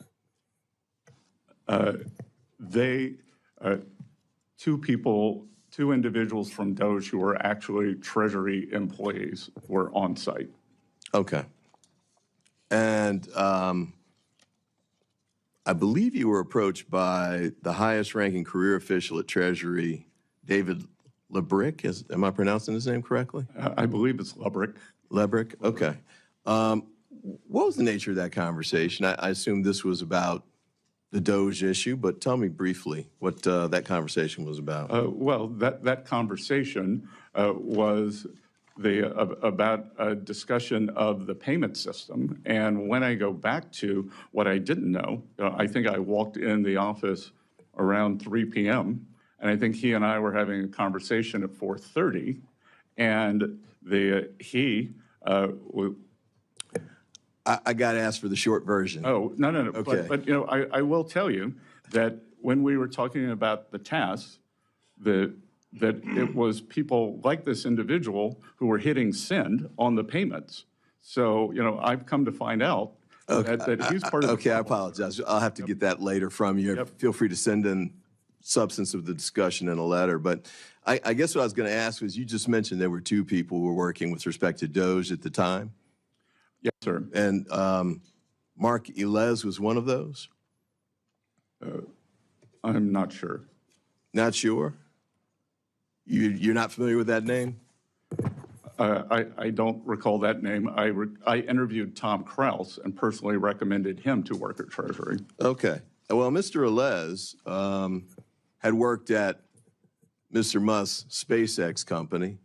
And the Wall Street Journal issued a story, I think around February 7th, that talked about statements that Mr. Elez had made in the prior year. One was, you could not pay me to marry outside my ethnicity. Another was that he wanted to normalize Indian hate. A third was, just for the record, I was racist before it was cool. And another was, I just want a eugenic immigration policy. Is that too much to ask? This man resigned shortly after that article was published, but you don't recall him being there? Congressman, I did not recall that individual's name, but that individual was terminated. He was terminated, okay. Well, I appreciate that. Although it appears that he then later turned up that he was rehired, I guess, and that he's continuing. Not by Treasury, sir. Okay, but he was continuing to do work for DOGE, but in this instance, HHS and 3 other departments? You have no idea. I didn't follow his career. Okay. Well, you didn't catch J.D. Vance saying that he didn't think he should be terminated? Did you miss that too? I don't recall that. All right. Do you recall Mr. Trump saying that he should have a second chance? I don't recall that. No. Okay. And do you recall Mr. Musk saying he should be given a second chance as well? No, sir. All right. Well, I guess the main question too here is, what exactly was the vetting practice that you had in place before you brought on these 2 people and gave them access to the payment system, which is $6 trillion? Well, sir, they did not have access to the payment system, or perhaps we have a different definition of access. They only had read-only abilities, and they were there for tech support to look at the payment system, the ERP system, just like any private enterprise. Is this an individual that you would have brought on even in that capacity if you'd known that he'd made these statements prior to him becoming part of that team? Congressman, that I think it's very difficult to monitor everyone's social media. That's not what I asked. If you knew that he had made these statements, would you have brought him on in the capacity that he had at the Department of Treasury? I think the Office of Personnel Management would have flagged that. Would you have brought him on? Sir, again, I'm not going to speculate. Man, ask the damn question. Well, that wasn't the only CBC member who got in his ass. Here is Congressman Greg Meeks hitting Bassett over declaring the trade deficit a national emergency. Listen. Does trade deficits constitute a national emergency? The hollowing out of the U.S. manufacturing No, just yes or no. class. Yes or no? Yes or no? It's a national emergency, sir. It does. It does. You're telling me trade deficits equals a national or creates persistent and prolonged. Okay. Yes, sir. And do you know also, sir, that for the last 4 decades, we've had trade deficits in the United States of America, and nobody said it was an emergency? Democratic and Republican presidents? You know what that says to me? That it's not an emergency because it hasn't been for 4 decades. It says to me that we should bring tariffs back to the United States Congress so that we can make that determination as the Constitution has said and not try to go around Congress. That's just unbelievable.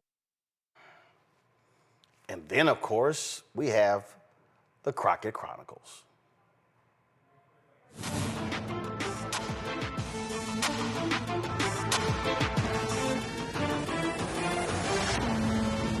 so much. It is so interesting that I just learned today at 44 years old that the Republicans are going to be the ones to save women. The same Republicans that have been saved for women's reproductive acts, or the same Republicans that have stood for the Equal Rights Act, which would hopefully get women to equal pay, or the same Republicans that just this Congress voted for the SAVE Act, which we know would disenfranchise women from even being able to vote. But let me tell you, they are our saviors, and so I am so happy to be here today, because otherwise I would not have an idea that I had a savior in the Republicans. So let's also talk about the fact that it's only been 100 days, 100 long, terrible days for anybody that absolutely believes in reality, because what we know is that they have terminated staff responsible for enforcing federal protections against sex-based discrimination. Sounds like that's pro-women. Or they've cut funding for domestic violence survivor services. Sounds pro-woman to me. Or they've prohibited funding for research affecting women's health. That definitely sounds pro-women to me. Essentially, they closed the Department of Education's Office of Civil Rights. Again, sounds like they are fighting for us.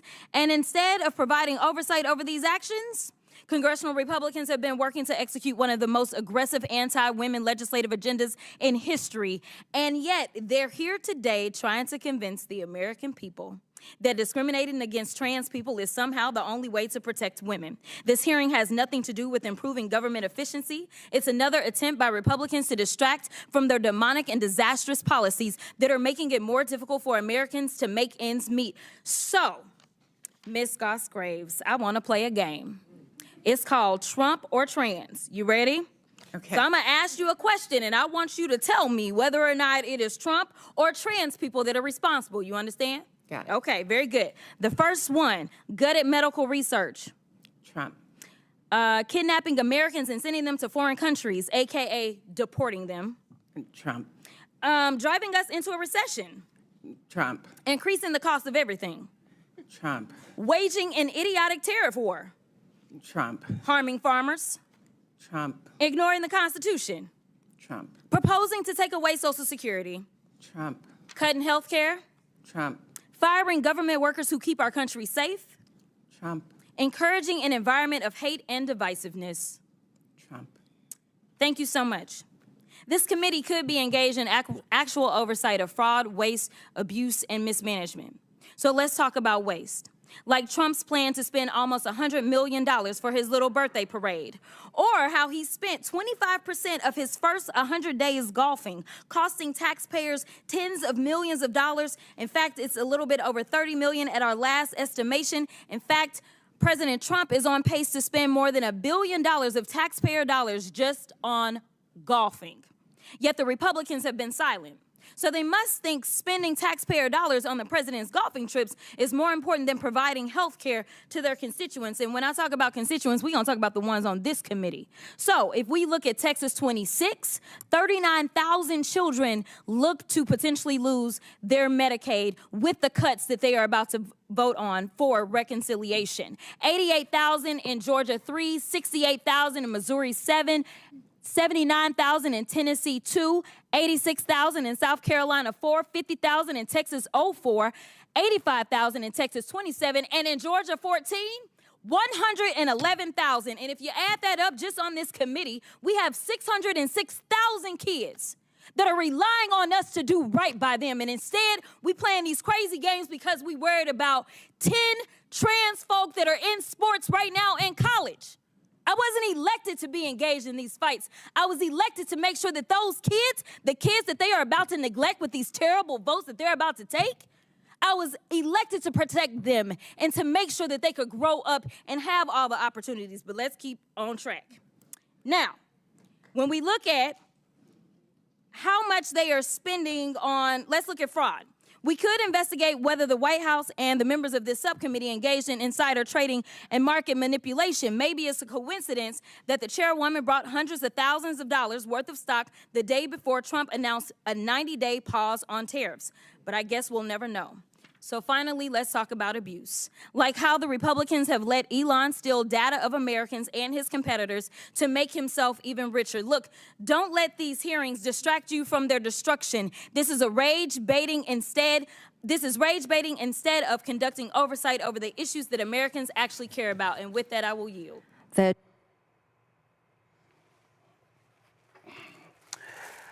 I think my congresswoman from Texas was just in that ass. Let me put on my Savannah State shades. I must say, Derek, she broke that thing down, and all three of them just had the Trump folk just running today.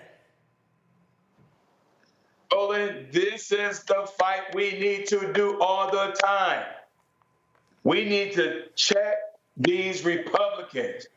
My question is, to all the Republicans who are under the sound of my voice that's watching Roland Martin's show, where is the waste, fraud, and abuse?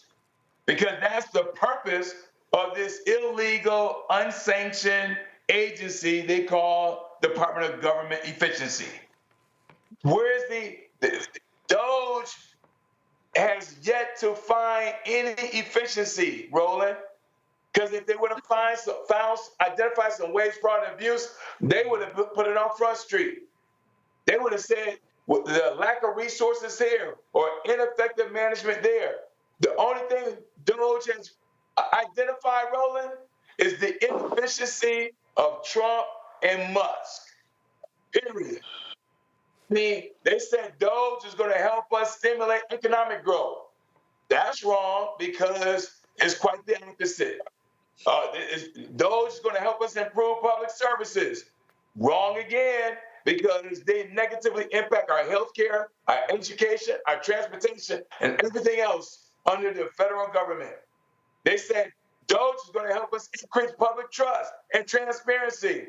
Well, we would love to see that, because Marjorie got $283,000. They said DOGE is going to help reduce corruption. And we see corruption every weekend down in Mar-a-Lago.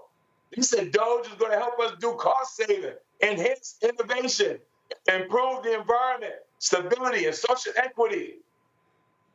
DOGE continue to demonstrate that the swamp was brought in over 100 days ago. If you're going to swing, Joy, swing.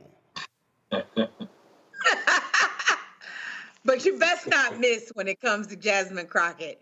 And frankly, any of, our congressional representatives that you saw in those exchanges, no matter what their style is, we saw, a calmer style in some of the early representatives, and then we got all the brilliant fire in the end. And she was going up against my good friend Fatima Goss-Graves, who was also prepared. Her testimony was great. If you are so inclined, I hope you to go back and listen to the substantive part of the testimony being provided to just remind you of how ridiculous it is that their obsession with trans people allows us to spend precious time worrying about attacking and then forcing people into a posture of having to defend not only trans people, but this is sliding scale. Their focus on trans people is because they want to do more on gender and they want to do more on women.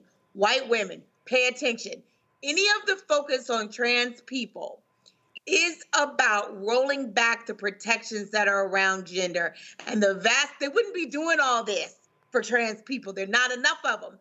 They're doing it because they're laying the legal groundwork to get you. They want to get you back in the house. They want to make it more difficult for you to work.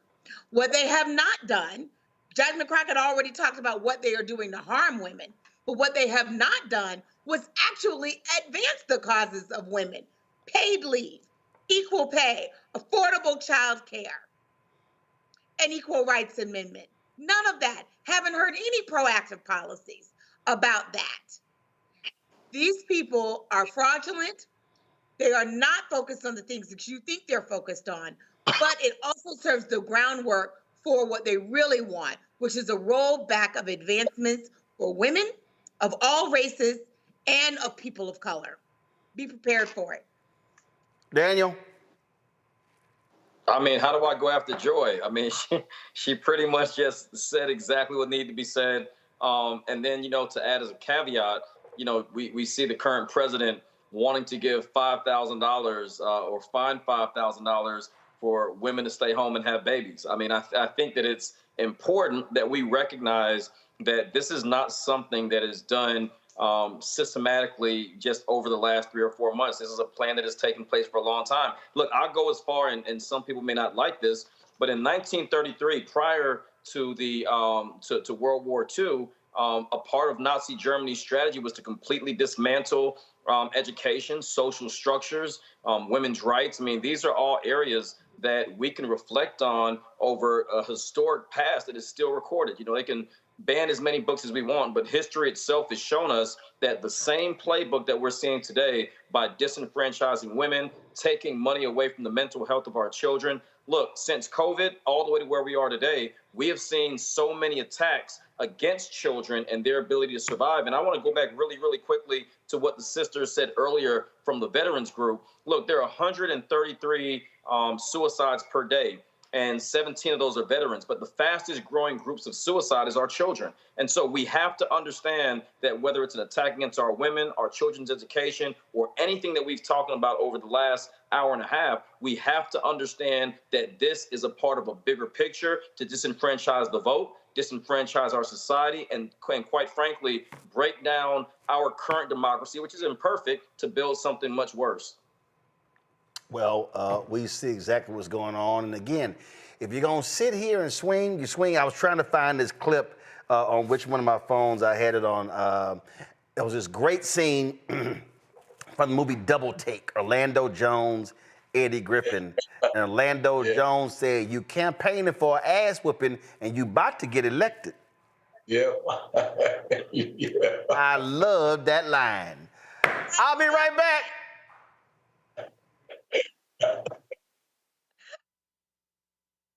This week on the other side of change. Mass incarceration, Trump administration is doubling down on criminalization, and how it is profitable. And there's something really, really perverse about saying that we need to put people in cages in order for other people to have jobs. Like, that is not how our economy should be built. Only on the other side of change on the Black Star Network.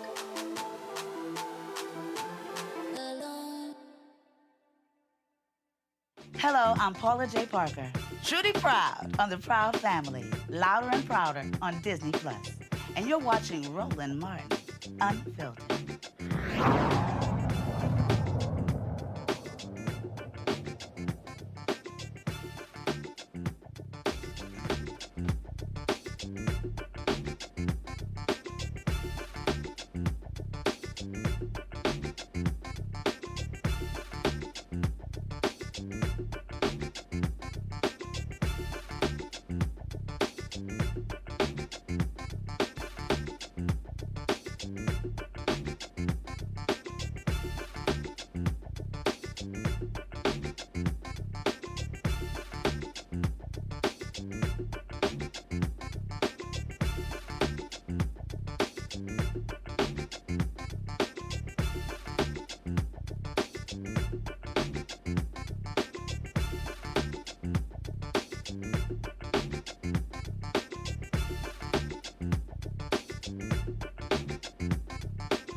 Well, folks, drama at Jackson State. Anthony, go to my iPad.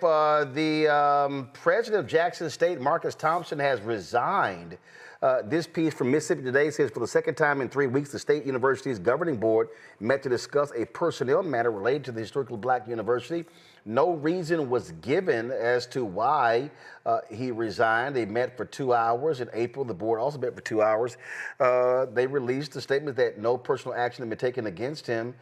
He was hired late 2003 after his predecessor, Thomas Hudson, resigned after serving 3 years in that position. And so now he is out. So we'll see what's happening at Jackson State. Now, let's talk about Florida A&M. You have a lot of drama going on there for a president search, and a lot of alumni are unhappy. They believe that Ron DeSantis and the Republicans are trying to do a takeover of the school. In fact, Leon County Commissioner is calling on the FAMU board to resign over this. That's right. Leon County Commissioner Bill Proctor calling on 8 members of the Florida A&M Board of Trustees to resign after they voted to continue a controversial search for the next university's president. Right now, as we speak, they are holding a town hall at Bethel AME Church so they can formulate their response. To the Board of Trustees is not invited to the meeting, and the event is not sanctioned by FAMU. And so that's what's going on. Say it's crazy. So it's just absolutely crazy what's going on. Just more drama. And so this is what you see here. The 4 finalists for the job, and a lot of people are suggesting that they're saying that the board made all of these different changes. So Marva Johnson could be one of the 4 finalists, and folks are saying that she simply is unqualified for the job. My understanding is that you're going to have some major Florida A&M alumni come out tomorrow going against this search. We'll have those details for you. One of the things that I said to folks, Daniel, on numerous occasions, when we talked about what was happening with HBCUs, when you look at our largest HBCUs, they're state universities. And the reality is they're in red states. If you look at Texas Southern University, Prairie View A&M, that's in Texas. Greg Abbott, governor, controls that. You look at Alabama State, Alabama A&M, that's Kay Ivey, the governor of Alabama. When you look at Jackson State, that's Tate Reeves, Republican governor there. When you look at, luckily in North Carolina, you have a Democratic governor there. But when you look at Florida, same thing. The governor controls what happens there. And so I need people to understand that our HBCUs can very well be impacted by the MAGA politics in these states and what's happening nationally. 100%. Look, I'm an alum of Clark Atlanta University. My wife is an alum of Spelman College. When I served under the Biden administration, myself and Administrator Michael Regan were both alums. He went to North Carolina A&T. I went to Clark Atlanta again. So I think what we need to understand is when you think of HBCUs, they have already in a massive way been on the decline for years because of a lack of funding. So it does them no help to have adversarial governors or individuals in leadership. When we were in my former role, when I was in Jackson, Mississippi, bringing resources, over $600 million to help with water infrastructure in Jackson, we worked in tandem with the HBCU there, and we had Governor Reeves in 2 counties over making fun and mocking Jackson, Mississippi, hoping for their downfall and mocking the actions that were being taken by Jackson State University. Instead of these individuals leading, we're seeing this time within our society where they are looking at HBCUs and trying to throw everything under this umbrella of DEI, and they are willingly and committing themselves to dismantling of these institutions. And let's not forget about Tennessee State University. Each of these are following the same playbook. We have to not be distracted. I have no doubt in my mind that at some point there will be retribution. Let's get out of the South and look at Howard University because of its affiliation with former Vice President Harris. So when we think of all the things that are happening, we have to understand that this is not a time for us to play politics with our institutions. They have educated some of the best and brightest judges, elected officials, film producers, entertainment producers, politicians, you name it. We have graduated those individuals from HBCUs, and they can't fail, falter, or fall under our watch, especially for those of us in southern states. Derek? Yeah, I definitely agree with Daniel and Roland. You know, we've said it on your show, the fight we had when it comes to funding and resources. Fort Valley State, right here in Georgia, where the Republicans have kept $600 million. And the previous administration, President Biden said, we all got to add, we got to pay these funds. Unfortunately, that never happened. But the bottom line is this is strategic. They've been going after HBCUs since after the American Civil War. And so we got to make sure that we protect and preserve our HBCUs. They are the ones where we matriculated and created the doctors, the lawyers, and attorneys and the lights. Because if we don't, 10, 15, 20 years from now, we will not have any HBCUs in the South. Joy? That's right. You know what? This is a time, we don't have forever. It feels like Donald Trump's going to be there forever. He's not going to be there forever. We have to make sure we get through the next few years and to make that period as short as possible. But if whatever ecosystem you're a part of, if you're an HBCU grad, as I am, as many of us on this call are, you have to support your university. You have to hold them accountable. You have to give money. If you give money, you'll have more influence. You have to do these things. You have to come together, find a way to mobilize and turn your alumni base into a political action base, even if it's unofficial, right? You can be making sure that you are asking everyone to engage with their elected officials. You don't have to give any details to change your tax status. Just saying you want HBCU alumni calling in, not just voting. Our level of responsibility is higher. We have to give, and we have to call in, we have to engage, not just vote. We are required to do more. That's what's incumbent on this moment to do.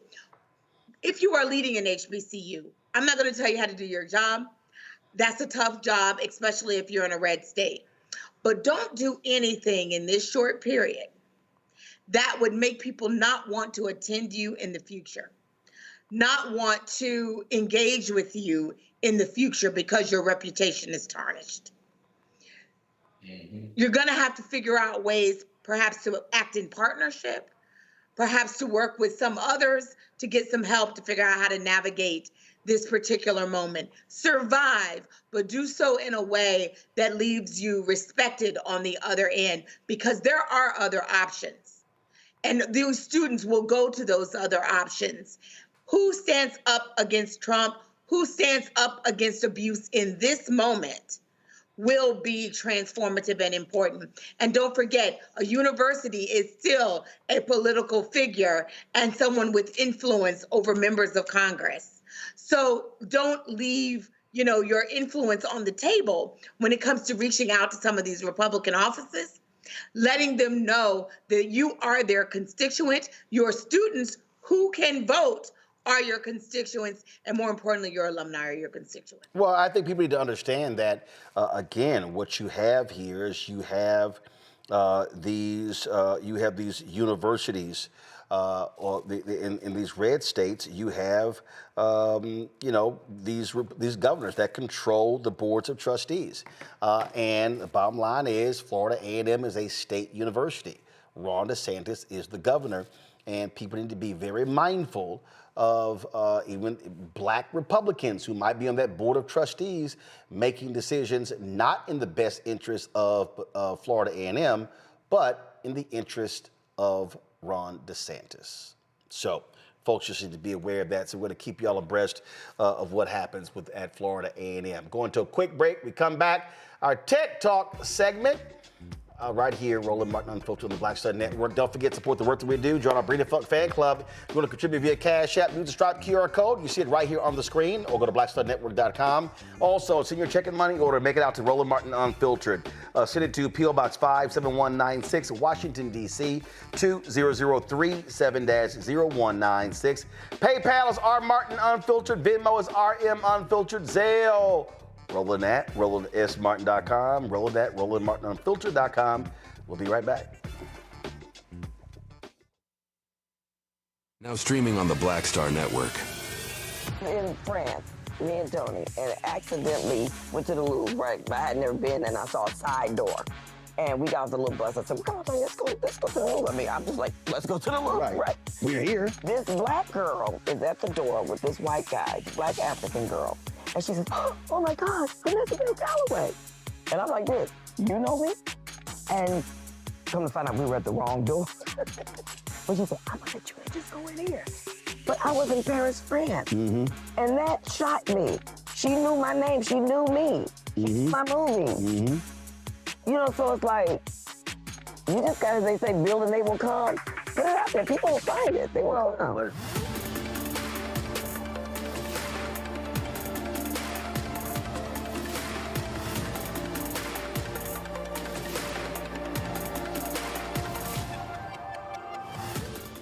Hi, I'm Jo Marie Payton, voice of Sugar Mama on Disney's Louder and Prouder Disney Plus, and I'm with Roland Martin on Unfiltered.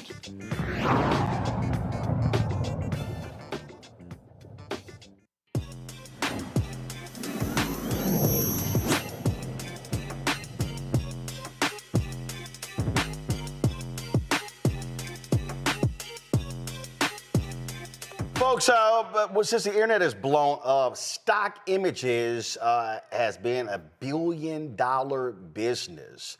Now there's a new company that wants to change that. When you look at a lot of the stock images out there, you don't find many black folks. You don't find people of color. And so as a result, this company says, you know what? We want to change that. Joining us right now, Steve Jones, founder and CEO of POC Stock, and Deshaun Brown, co-founder of the company as well. So POC Stock, exactly what is it? Hey, thank you, Roland.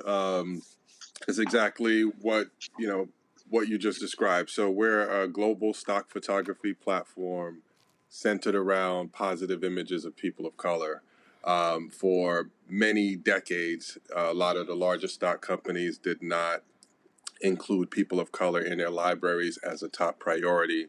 So Deshaun and I both came from advertising and marketing, and we were always looking to find images that made us look, authoritative, in a leadership position, positive, loving, caring human beings. And it was very difficult to find images that told the stories that we experience every day in our regular lives. So we decided to do something about it.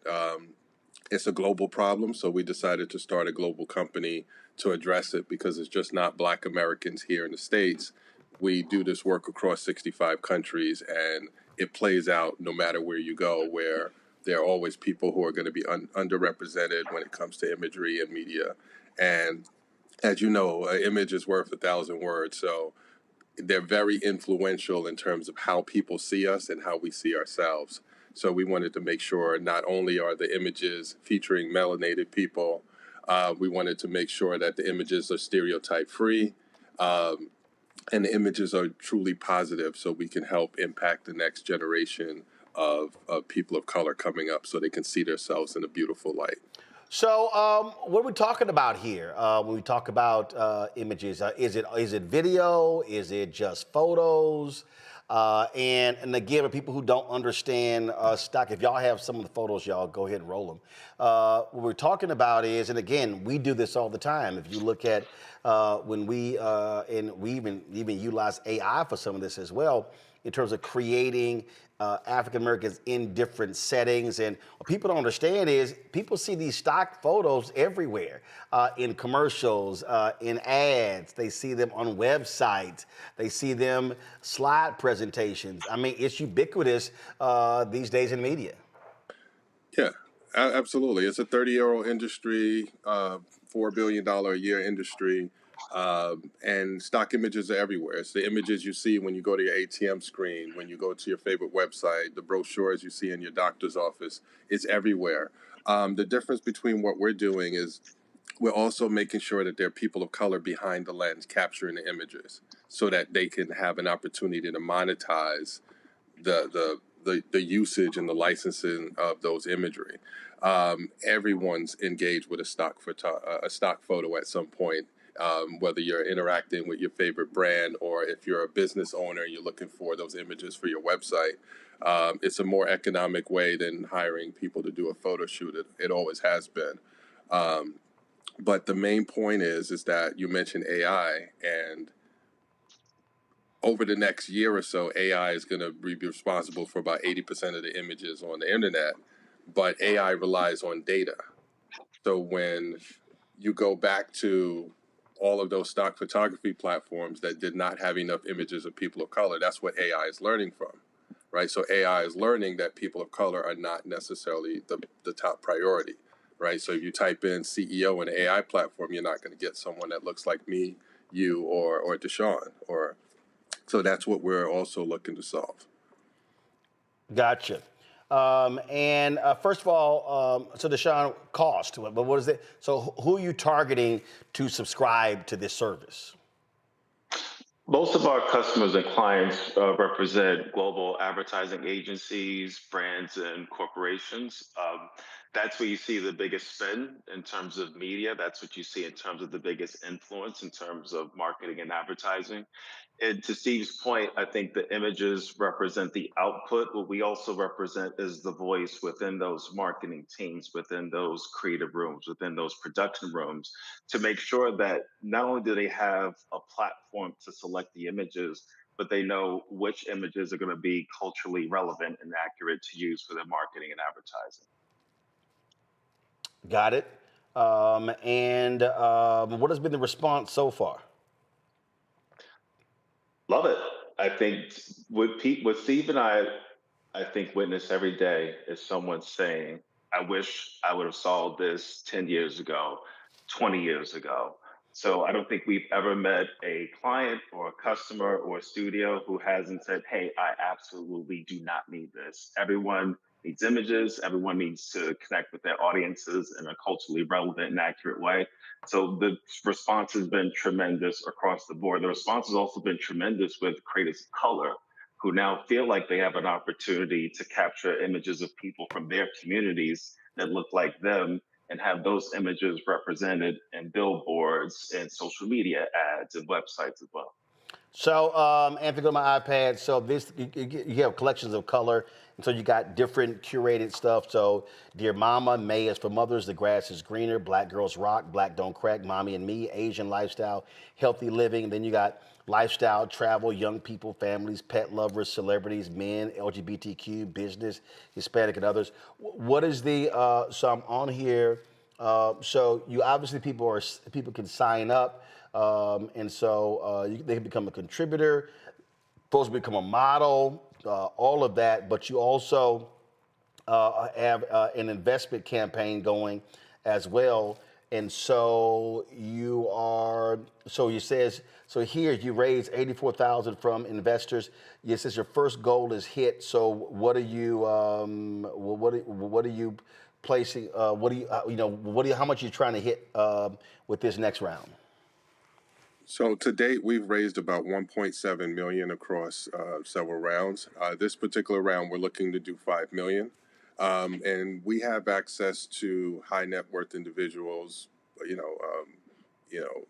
institutional investment companies, but we wanted to make sure that this round was inclusive of everyone that looked like us. So normally in our larger rounds, it may be a $10,000, $25,000 minimum to get in.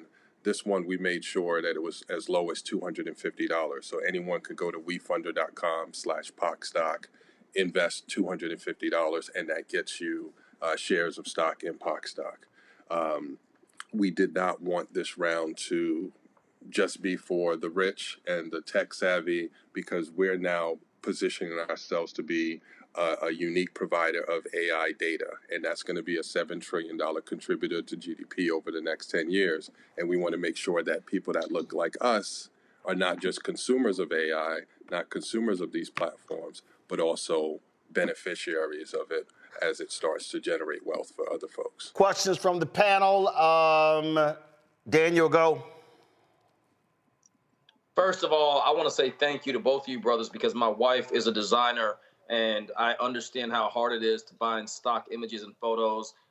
When I ran my political campaign, even as a candidate currently, these are things that we look for. So my question to you is, what do you see as the long-term fix as it relates to the intersection of AI and content? Because to your point, the data is being constructed. The AI is making predictive decisions based on that. And if we don't have more of what you guys are doing, or we don't flood the market with it, in the next decade, when my children are making decisions and, they're running their own companies, they're going to be in the very similar position where those images and the AI may still not align with our culture. So what is it that we can do proactively in two areas? One, from a policy standpoint, and two, as a general consumer. Yeah, so those are both great questions. So we're actually working on both fronts. So we're on the board of an organization that helps to put forward policies and around copyrights and licensing. So we're on the board of this organization to try to help impact those decisions and put standards in place on AI, because right now most AI companies operate independently. There is no set of standards that governs the entire industry at this point. So folks like us, we get into the conversations to make sure that they're ethical, inclusive AI data that goes into these platforms. Now, the point about in the future where our kids are starting their own businesses and making decisions, we look at it a little differently. We look at in the future where AI is making those decisions that impact us, and we weren't included in phase one of the data that they use to then learn more about us and to make those decisions. So we're trying to get out in front of it as early as possible, to scale our company to the point where we have impact and we can set standards that affect us globally. So I'm not sure if Deshaun wants to add anything to it, but those are really great questions. And right now we're so early stage in AI that we have the opportunity to help shape it for the next generation. I would add, I think, Steve, great points in terms of ethics of compensation. So making sure that companies like PocSoc, creators that PocSoc employs and contracts, are fairly compensated for their contribution to making sure that data from an AI perspective, from a training perspective, is more inclusive. So we advocate wholeheartedly for both fair ethical use and fair compensation. In terms of general consumers, I would say I think everyone should get involved in the technology just to understand what is currently out there.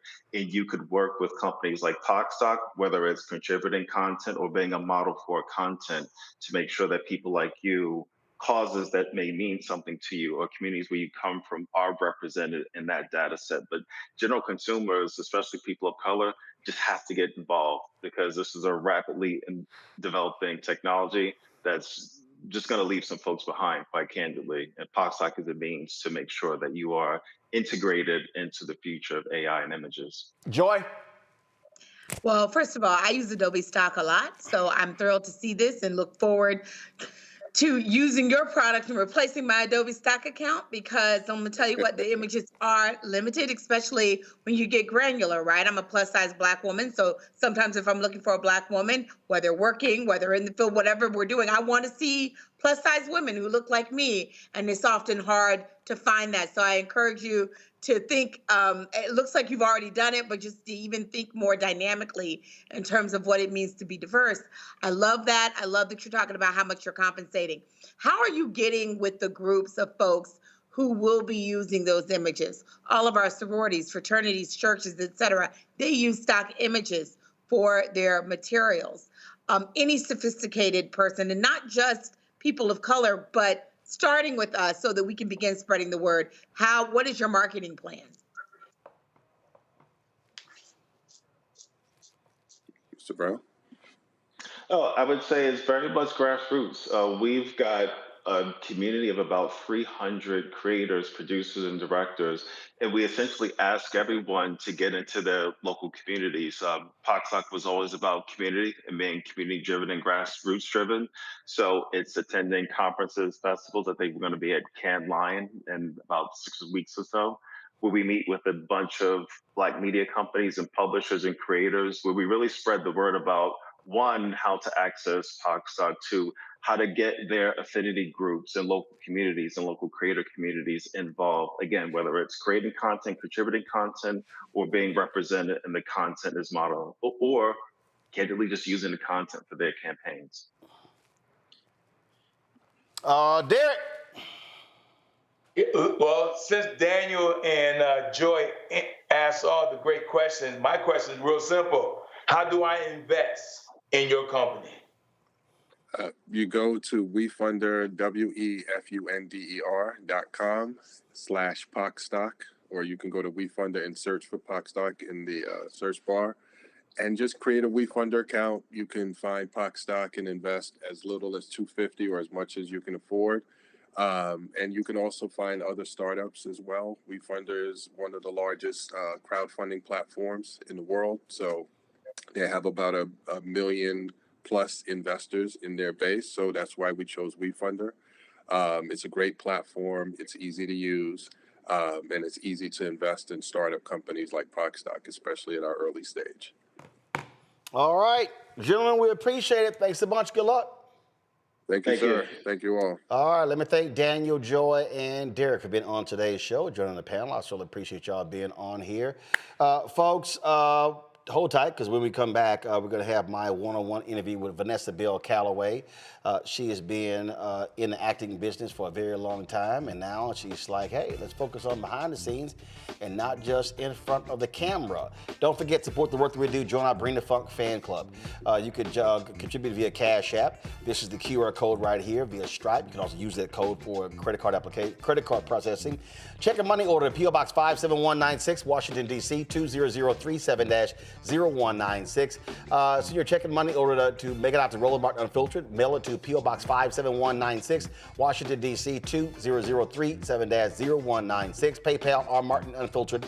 Venmo, RM Unfiltered. Zelle, Roland at RolandSMartin.com. Roland at RolandMartinUnfiltered.com. Download the Black Stud Network app, Apple phone, Android phone, Apple TV, Android TV, Roku, Amazon Fire TV, Xbox One, Samsung Smart TV. Don't forget to get our Roland Martin Unfiltered Black Stud Network swag, and so get your shirts. And go to RolandMartin.creator-spring.com. The QR code's there as well. Also, don't forget, download the app Fanbase, and you can get that as well. Or if you want to invest, startengine.com/fanbase. We're going to roll right into it. Here's my conversation with the wonderful, talented, smart, gorgeous, and black just don't crack, Vanessa Bell Calloway. Here's Rolling with Roland. Holla!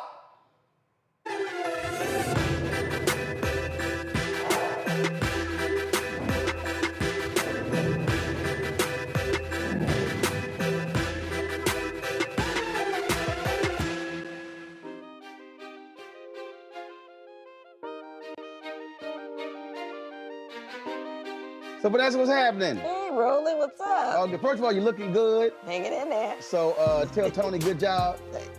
Tell me good job. No. See, here's the whole deal.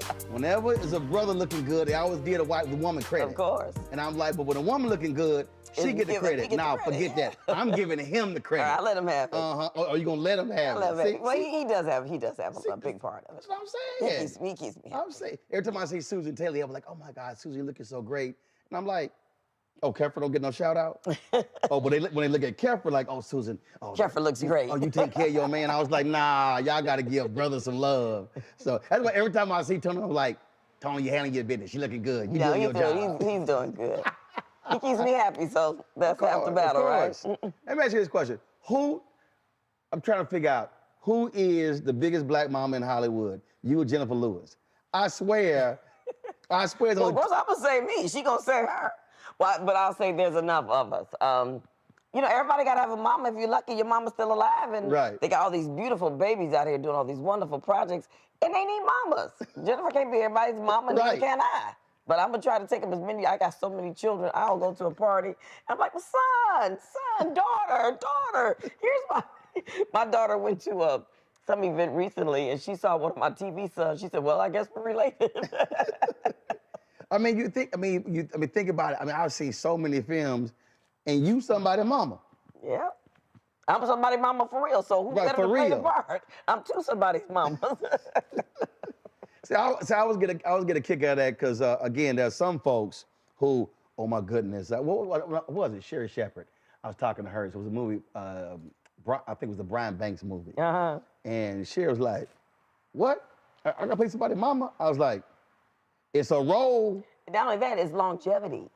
Because you can't be the ingenue or the 30, 40-year-old, forever. Because even you start playing little people's mamas. You're the 30-something-year-old with a 5-year-old in a movie. And then as you grow, the kids grow up and you grow. And it's an honor. I always tell people, aging is a privilege. It's not a given. So you complain about aging. God can fix that for you real good now. Yeah. We can remember you just the way you want to be remembered. Young and pretty at 20-something, you can make that happen. So for me, it's a privilege. And I don't mind aging on film because, hey, I think I do it pretty well. So. But very few people say that because they're so caught up in trying to hold on to that youth. And I understand that because that is the whole sexism, ageism in Hollywood. Like men can get old, they get the bellies, they can lose hair, they can get bald, and they're handsome. We get older and we're supposed to be like horses go out to pasture and die somewhere. I don't know. It's like, I'm the best I've ever been. And I will be 66 next month. So, hey, what am I supposed to do? A, I can't lie about my age. And you go on the internet, the first thing pop up is March 20th, 1957. B, like I said, it's a privilege to have lived this long and to continue living, and I'm healthy, and I'm happy. So that's a blessing. And why not? Why not show other women how you can do it and show these young girls what they need to aspire to? So I don't have a problem with it. I'm gonna be somebody's grandmama in the movie. I can't wait to be a grandmama in the movie and a grandmama for real. My baby girl got engaged. Yes, I saw. I saw the social media. See, the thing, I just think that when you talk about longevity, that's the piece a lot of people, to me, don't focus on. I mean, you can get it quick. It can be real fast. But the question is, do folks still remember? I mean, I was having that conversation, April of 2023, 10 years since I've been gone from CNN. And I tell people, my life didn't end, my career didn't end. You still keep on, you still keep building. And so many people, I think, get locked into not understanding the long game. If you're still in the game 20, 30, 40 years, you're winning. Yeah, and you got to be realistic about that. What does that mean? It means you're going to change. The world around you is going to change. You change with the world. You're not going to be, I'm not the same Vanessa that did come into America at 30, 30 years old when I did that? I'm not the same person. And what a blessing that I'm still in the game, that I'm working a lot.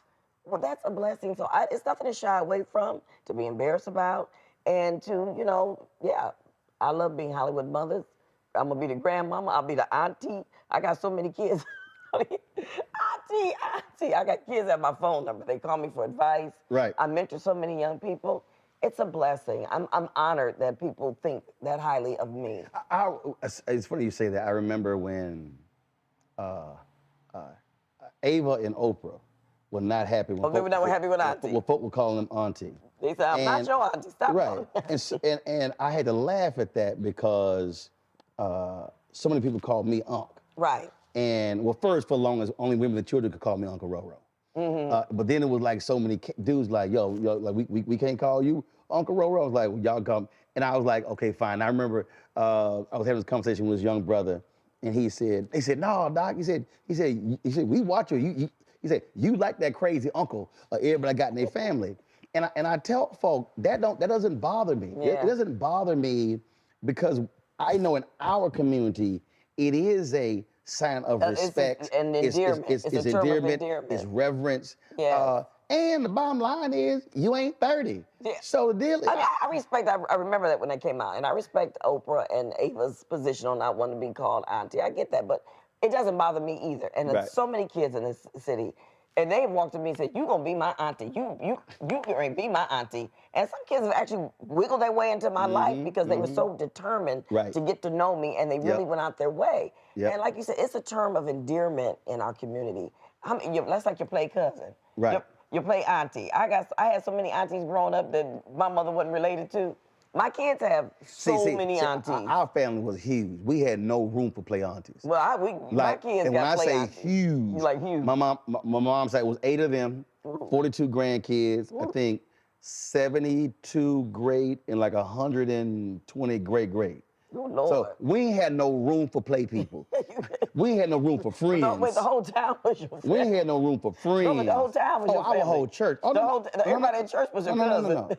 That's just my grandmother and grandfather. We ain't talking about my grandmother and grandfather's brothers and sisters. Oh, Lord Jesus. No. You now go from that 200 to now 5. Oh, no, it's huge. That's what I'm saying. Everybody in town you was related to. They all, look, born and raised Catholic. They believed in procreation. I was Catholic, born and raised Catholic as well. But we have a smaller family. But like my girls have so many aunties in this city that literally have grown, they grew up knowing. And, so I think it's okay. And I think when you talked about your part about advice and counsel. It happens. I get the phone calls. Folks are going through contract issues, or they're going through relationship issues. I'm looking at switching jobs. There's always something, and they need somebody who they can call, who they can trust, who they can say, hey, let me run this by you. And then there's other cats who I know who do deals. They don't call anybody. And I go, why in the hell did you do that deal you didn't call? And I'm like, you could have got a better deal. And so I'm always trying to explain to them, you have to understand why information sharing is so important, and pick the phone up and don't do it after the fact. There's nothing wrong with asking. Nothing at all. I mean, even at our age, there's nothing wrong with it. If somebody is at a different position than you, that knows more information than you, I'll pick up the phone and ask them, what do you think about this? How should I do that? And sometimes they're young people younger than me, so I don't get caught up in their age. People can teach you something no matter what age they are. If they are better equipped at something than you are, just ask. It's okay. How has this Hollywood game changed? You talked about coming to America at 30, where you're now 66. I mean, clearly everything used to be just big screen, small screen. Now is big screen, smaller screen. Now it's, now it's just a whole different world. Well, it's changed a lot. And I'd be lying if I said it wasn't changing for the better, but I still think that there's some headway. We made some headway, but we still need to make more headway. Absolutely. But yeah, it absolutely. This whole streaming and the whole, all these different channels coming out, that has helped so much because now I'm seeing all of these beautiful Black children getting jobs immediately out of college or acting school, or, really having a career that's designed for them to succeed later on in their 20s. I'm getting ready to direct this movie for BET, and we started in a couple of weeks, so I've been casting. And getting all these tapes, it's like, back when I was their age, that didn't happen. Right. It just didn't happen. And it's like, I was one of the few that was privileged to audition for a lot of things. I didn't get a lot of things, but there weren't a lot of things to get, but I was always in the mix. But there's so many different types now. I'm seeing all different types of guys and girls, sizes, colors, heights, weights, and that's great, because that just didn't exist. Some of them still need to go to acting class, but that's okay. They start out, So it's changed a lot because we have so much more content. And even for people like me. More platforms. Like I've been the female lead in a couple of series. I'm directing, the sisters that back then that were my age now, the Beverly Todds and all those when they were like my age, There was nothing. There was nothing. And a part came along every now and then. Right, so even though I was working, they were working less. Yep. Because they were older than me, So now that I'm the age of some women I knew back then, I'm still in the game.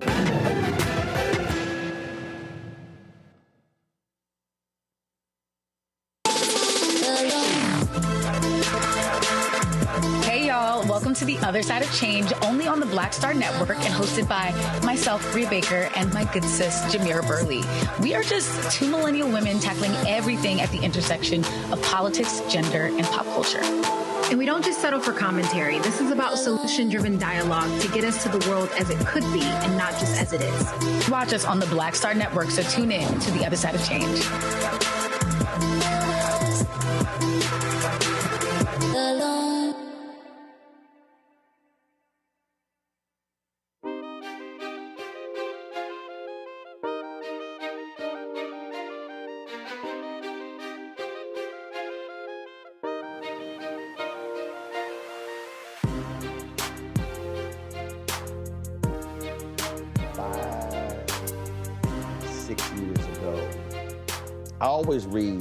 I'm always reading Deadline.com, The Wrap, Hollywood Reporter, Variety. I'm always reading that. And I'm always looking at who's being hired on the front of the camera, but also who's hired in executive suites. Right. And so you're seeing all of these different stories and talking about, diversity and wanting to expand different changes like that. But I remember, but this is when I knew. So I come to LA every May to play in the George Lopez golf tournament. And it would be a bunch of brothers and sisters playing because folks weren't working. Right. So it was at least about 5 years ago. I'm like, okay, it's fewer cats. Probably 4 years ago, I was like, where about it? I mean, I'm talking about, it was like few. I'd be like, yo, I got this, I got that, I got this, got that. And I said, yo, this is how the game has changed. Because it was to the point where I think 1 year, it may have been only 3 cats who I normally saw, where before it might be 15, 20. And somebody said, man, where the brothers go? I said, they working. That's how I saw how things had changed, because the networks were being forced, because the viewership was saying, we can take our eyeballs elsewhere. They were being forced to cast Black actors and actresses and Latinos as well. And you saw how— And then it panned out to be a good thing. See, Absolutely. they were forced, and then all of a sudden it's like, it's in. We're in. We're very in now. Well, because what used to be multicultural and mainstream is now mainstream. The demographics have shifted. Absolutely. Yeah. So, it pays for them to do it, because that whole myth about movies overseas don't do well.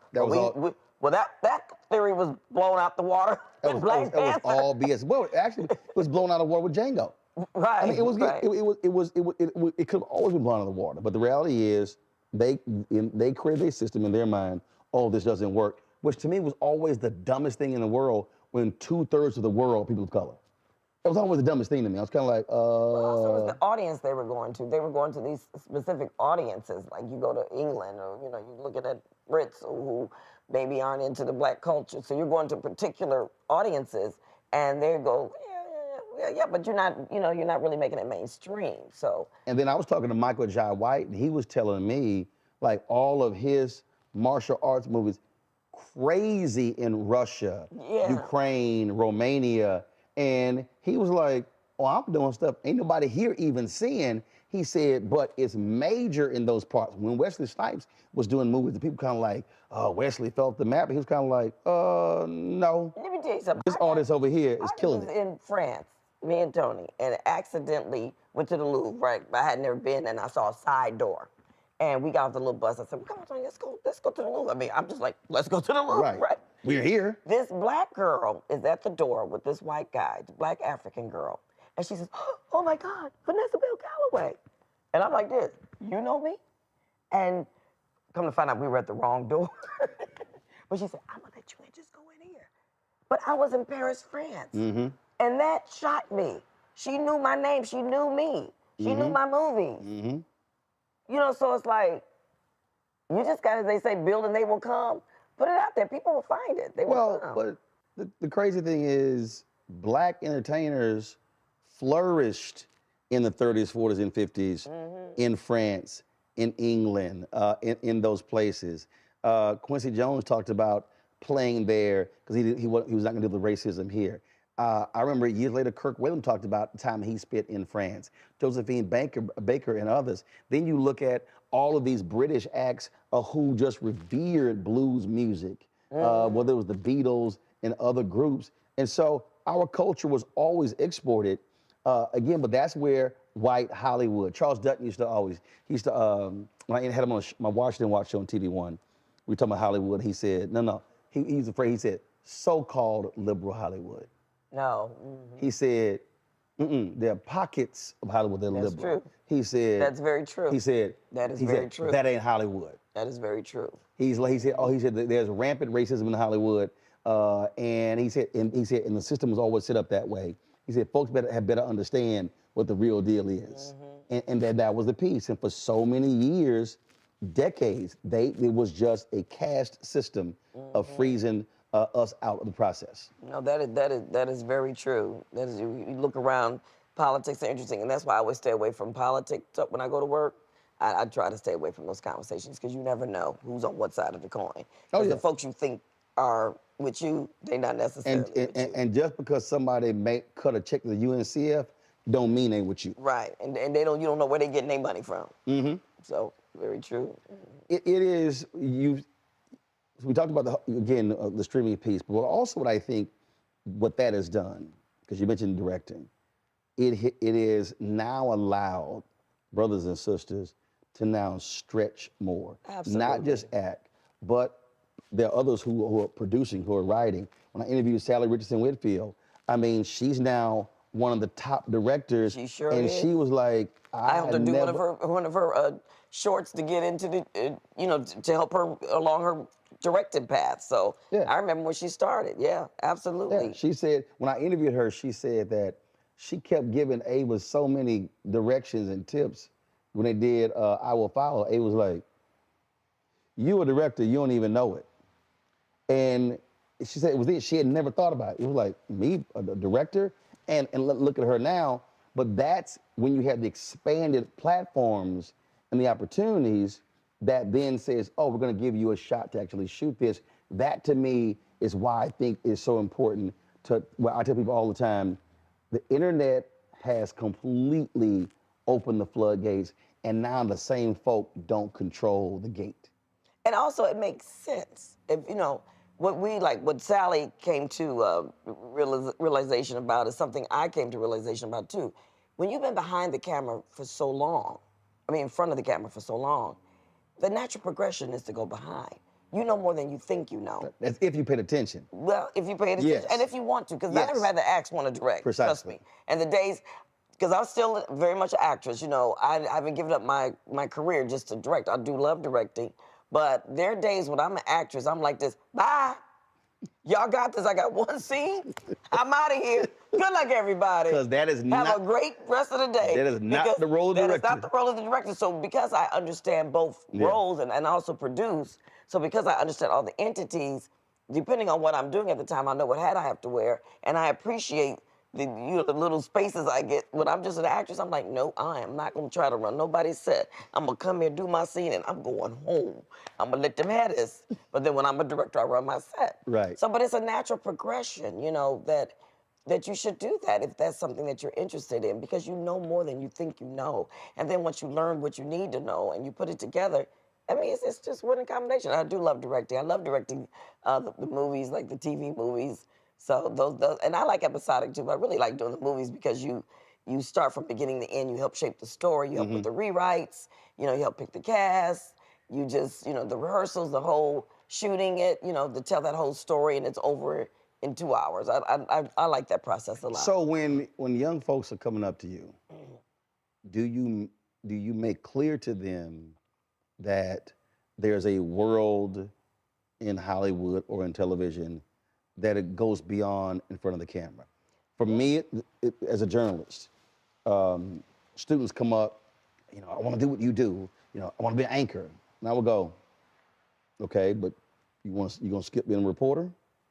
You want to be an anchor, but you need to learn how to report. Bernard Shaw used to always say, learn how to write. I've tried to get as many brothers and sisters to become producers.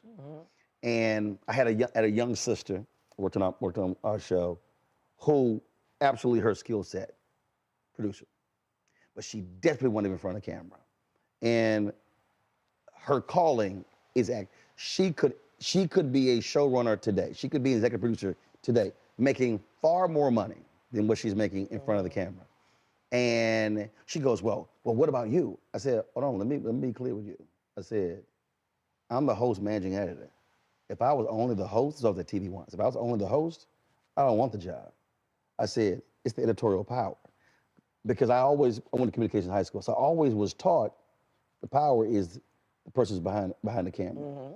And I try to get so many of them to understand, think about the industry broader, because when you are that producer, ain't nobody commenting on your hair, your makeup, your nails, the outfit you had on. I said, that's also long money. And so many now, they were like, I want to be an entertainment reporter. And I said, baby, let me explain this. It ain't that many entertainment reporting jobs. And that's the thing that I've really tried to get more of our folks to understand. And I get it, because you see it. And you want to be seen and known. I said, but do you want to have a long career? Do you want to, how much do you want to, the information, because all that information works together. And that's what they have to understand. It's like, you know, even there's been some projects. I did the hair. I was the craft service on my own stuff, you know. I did the set design. But all of that, now as a director, all of that comes to play. It all fits in because my eye. There you go. You know, it's about that seeing stuff and knowing how to pull things together, because all the producers doing is pulling all the entities together, making sure everything works. Here's what I did. I made her, so she would be producing, and other producers as well. I made them shoot. She's like, why are you making us shoot? I said, because I need you to be looking through that viewfinder. So when you're sitting with that editor, you're seeing what you missed. You know how to write. I said, and then I said, and of course with a new camera, I said, I don't want you shooting with a monitor. I want your eye shooting with your in eye. that viewfinder. And she was like, why? I said, because I said, when you shoot with the viewfinder, you're looking at the viewfinder, but you're seeing everything that's around it. I said, but when your eye is on it, it's so intimate because it's just you.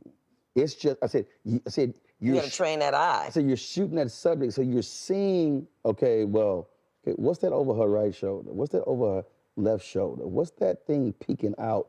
And I said, that's what I need you to understand. And she was like, so then when she goes and does it, and she comes back and she was like, oh my God. I said, that's gonna make you a better producer. She didn't want to shoot, but I needed her to understand. Because you gotta understand everybody's job. Like, what was it, Michael Eisner? He tells a story about how, I believe it was him, the Disney, you know, it was a Disney CEO, and he tells a story about how he started Disney as a page, and he did every single job before he became CEO. It's the same thing. The more jobs that you experience, the more jobs that you do. When you have to run a ship, you know what everything should look like. You know what every person should be doing. There you go. And you know how to fill in if something is shortcomings here. You know how to make it happen. And when somebody start lying to you, like, hold up. You know. No. You know everything. It's like, you know. So and it's not that you're an expert at it, but you have a working knowledge of it. How it should be. And then you're able to put it all together. Exactly. And say, all right, this is how I sort of want this So to you be did that young lady a favor by teaching her that, because you really need to know everything. And that was, you know. And that was a piece. And it's so many folks, they fight it, they resist it. And what I also then tell them, I said, if you only do that one thing, you are going to not have a job. Exactly.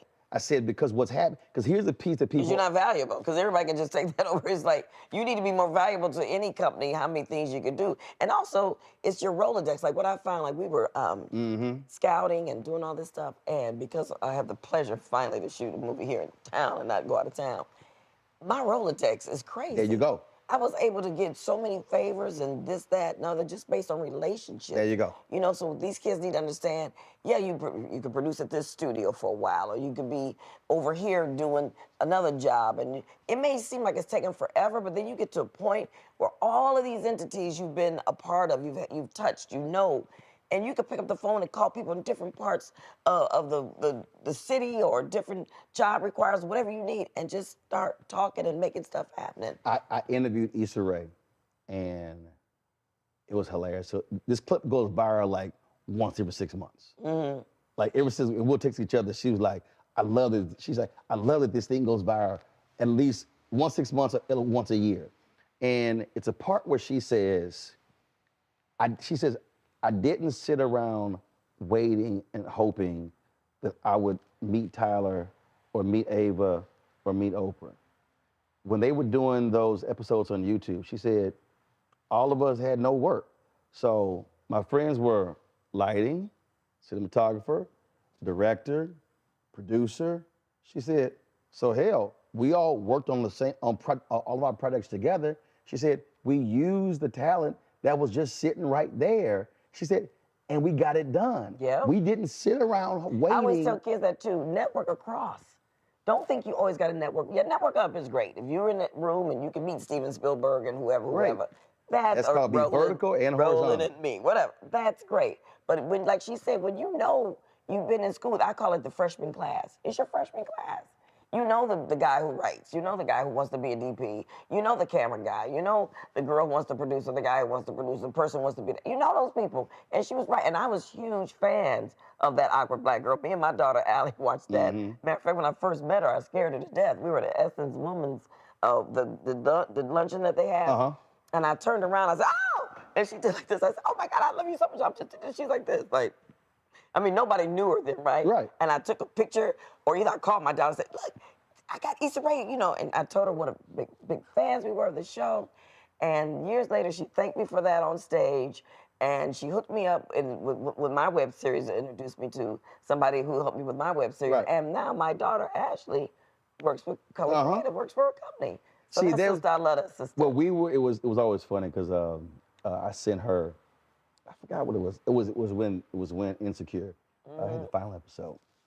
So I sent her a text. She's like, "You about to make me cry." I could tell I was so proud of her because there were things that I'm iterating with being on the panel, and she was also there, and it was sort of the same thing. You know, she wasn't on HBO, she didn't have a deal, but she was doing the web series, was building her name, and so we would always just cross paths at different events. And what I always tell people, if you're a preacher, you can't say, "Oh man, I want to be like Jakes," if you ignore when Jakes was digging ditches in West Virginia. Oh, you want to be like Potter's House Jakes, but that's the same Jakes who was digging ditches in West Virginia. It's the same person, and that to me, when I see folk who, oh my God, Issa Rae, or if they see any other, I'm like, no. Learn their story, because you don't just arrive at a place happenstance. Everything that happened before the thing hit played a role in it hitting. And that's what a lot of these kids need to understand. And that's this generation, you know, they want to just, you know, get out of school and just be famous or just make the money. They want to skip the steps, and like you can't skip the steps. It's every generation. Gen X was the same way. But the reality is, if you skip the steps, it's going to show up. Sooner or later. And if you can skip the steps, because a lot of people can't skip the steps because you don't have the information to take you to that point you think you want to go to. It's like you can't be an investment banker and not go to school and learn about banking. You know, you can't just leave high school and become an investment banker, but maybe you can on your own and you're somewhere in a room and you learn enough and then you become this big to-do, you know, because you made a lot of money. Right. But you got to go through the steps. You can't become a lawyer, certified lawyer or doctor without going through the steps. And that's what, you know, a lot of these kids have to understand, even though they think that acting and producing and directing is easy, it's not. It really isn't. And it really takes a certain skill set and information and knowledge and experience to be able to do it. Especially if you try to do more than one, be multifaceted and do more than one at once.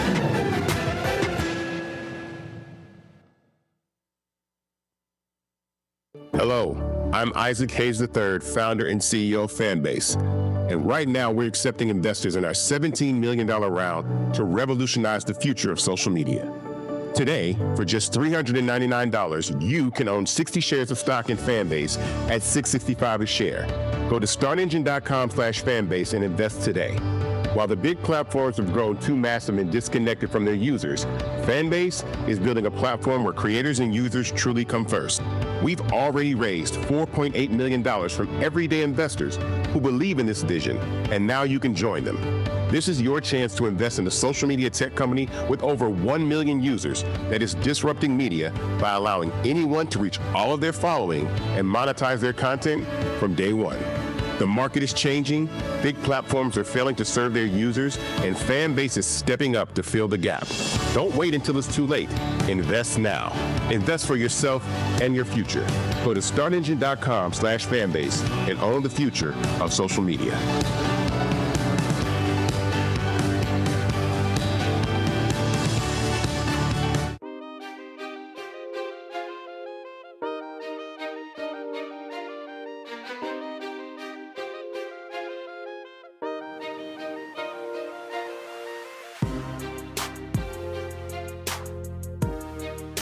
Did you at Napoleon Hill in this book that you wrote it says you should have a mastermind group. That's a group of people, not necessarily in your industry, who brings different perspectives and knowledge and allows you to tap into that. So for you and your career, who have been your go-to people? Folks, maybe some people who folks know or don't know who you could pick their phone up and say, I need to talk to you, or give me advice on this, or give me a sense of direction, or help me to understand this. Have you had a go-to? They change. They've changed constantly. Mm-hmm. I do have those people, but they've changed. Right. And right now I'm working with this sister who I have so much respect for, Tressa Smallwood out of. Tressa's a bad sister, and her Megamind company, and I've done work with her, and I'm producing a Wicked City that I also starred in, and I'm going to direct a movie, Black Girl Erupted for BET, that's her production company. Tremendous amount of knowledge. Self-taught, taught herself in 6 years. The catalog she has of movies that she did in 6 years, so proud of her, and so great to, happy to be working with her. So right now, that's somebody, she's younger than me, but it's like, girl, what we doing, how to do that? She's like, girl, this is what we got to do. Okay. I don't have any shame in that. Right. Just because I might be older than somebody. There's a lot of people that I respect that I'll pick up the phone. Like when I'm directing, Ken Whittingham is somebody I'll call. My brother, I'm like, Ken, I need some advice. How would you shoot this? Would you look at this? And he's one of the only people that really picks up the phone and really helps me too. It's funny, a lot of folks, you've helped them, but when it's time for them to turn around and help you, so, which is fine, because I learned a lesson through my Bible study class is that you do things because you want to, to bless them. One time. And you can't worry about them blessing you. One time. But that is one of the only people that I could call and say, hey, read this scene, help me, how would you shoot this? What should I do? He actually, a movie I directed, he actually looked at it, sat down with me, and we went over notes, and he said, well, what happened? That's all I asked. Right. And because he knows if he needs me to work for $5.99, he can say, Vanessa, I got $5.99, and I need you to come do this part.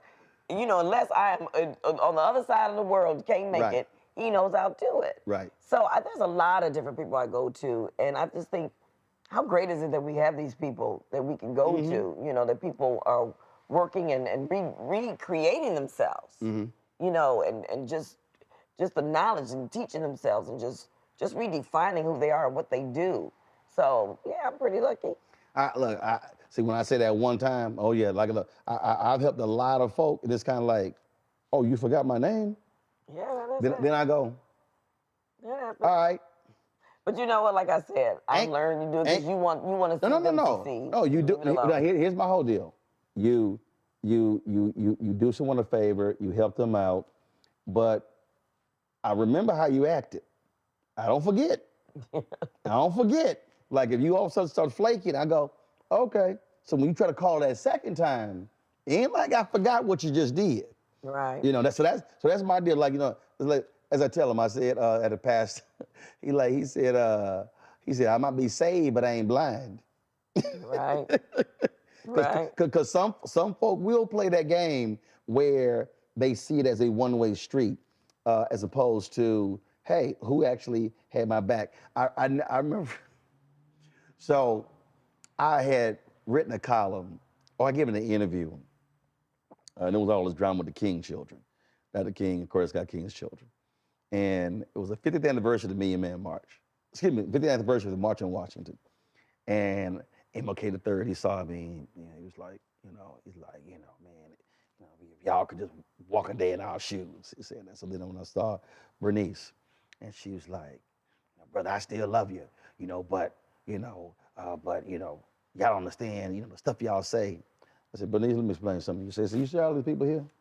Everybody here know I will whoop their ass if need to. I said, I will say what needs to be said. I said, that's gonna come a day when you gonna want me to whoop somebody's ass for you.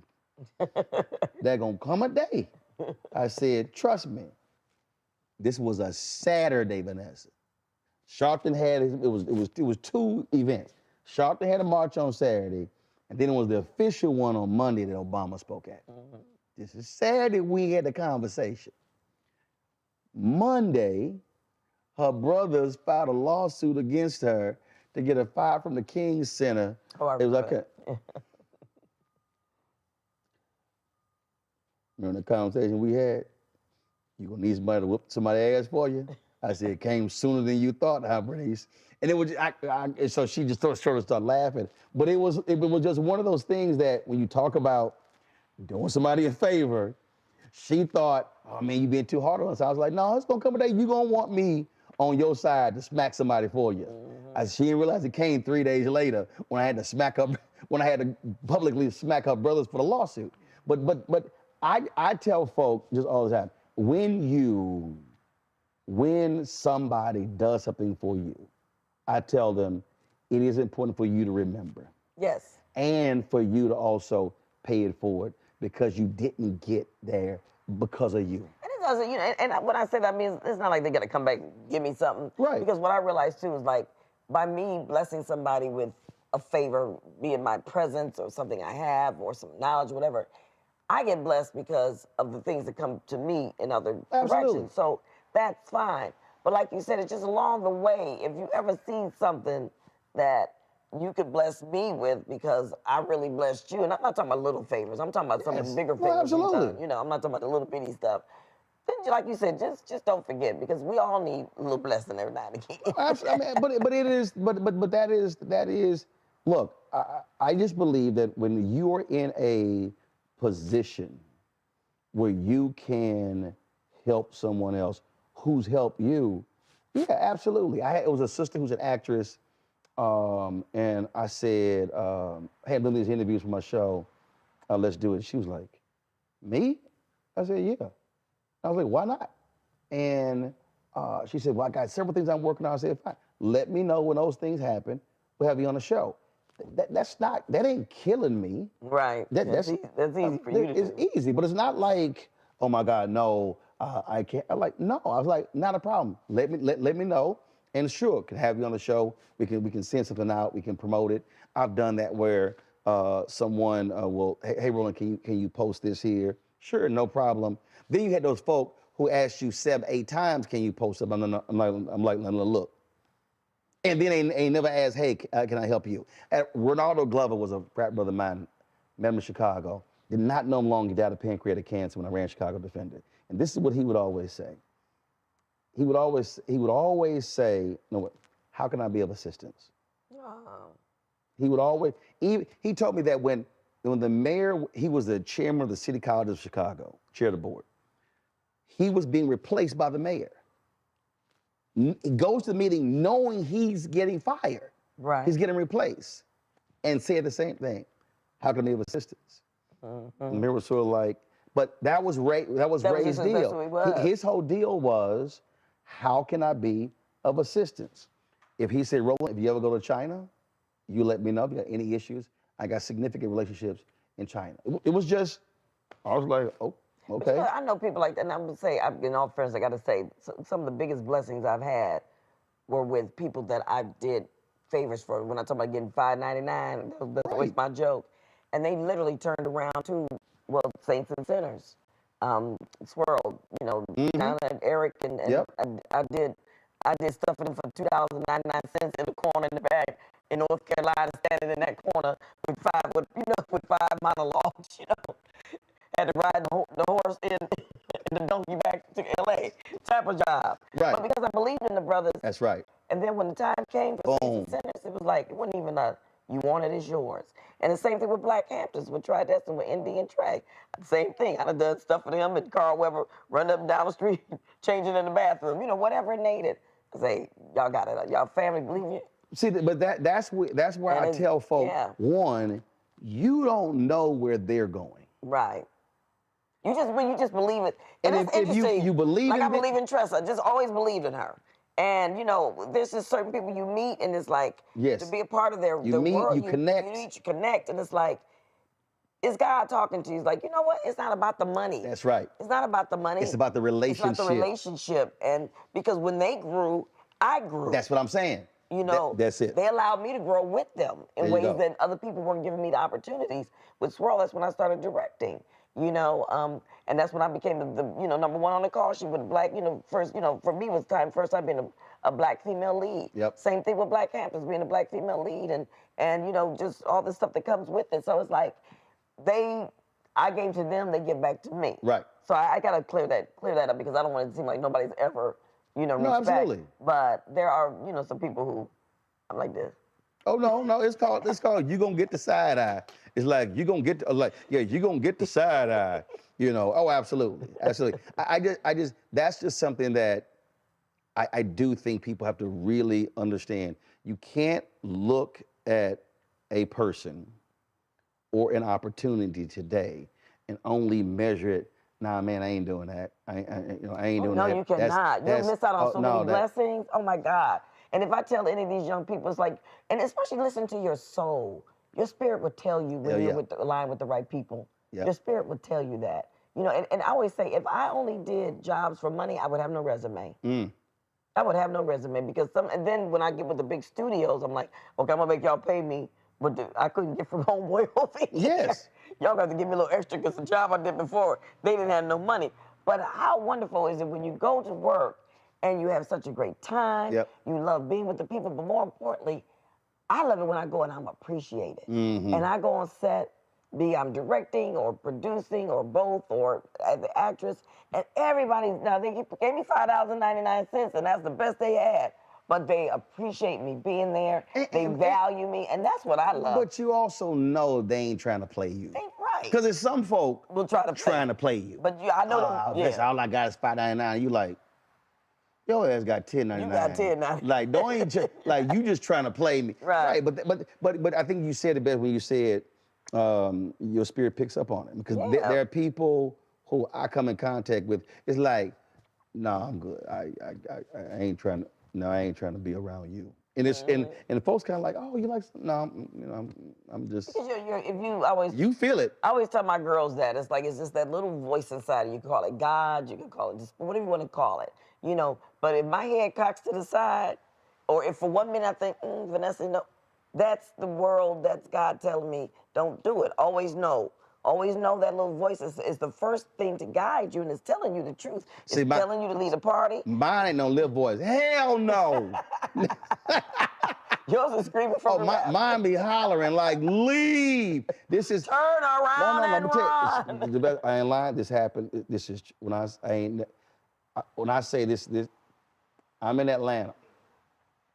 I was working on a project with major broadcasting cable network. So we're sitting in this guy's apartment, Four Seasons in Atlanta. And so he's behind a bar. It's a guy with a law firm sitting on the table. They were trying to do a deal with one of his LLCs, penny stocks, and try to do a publicly traded offering sort of stuff. And I'm sitting there, no lie. All of a sudden, pain comes across my entire body. I'm talking about head to toe. I can't move. I thought I said. You talking to the devil? No, I was like, I'm sitting there. Am I having a stroke? Am I having a? This is 23 years ago. So I'm 32.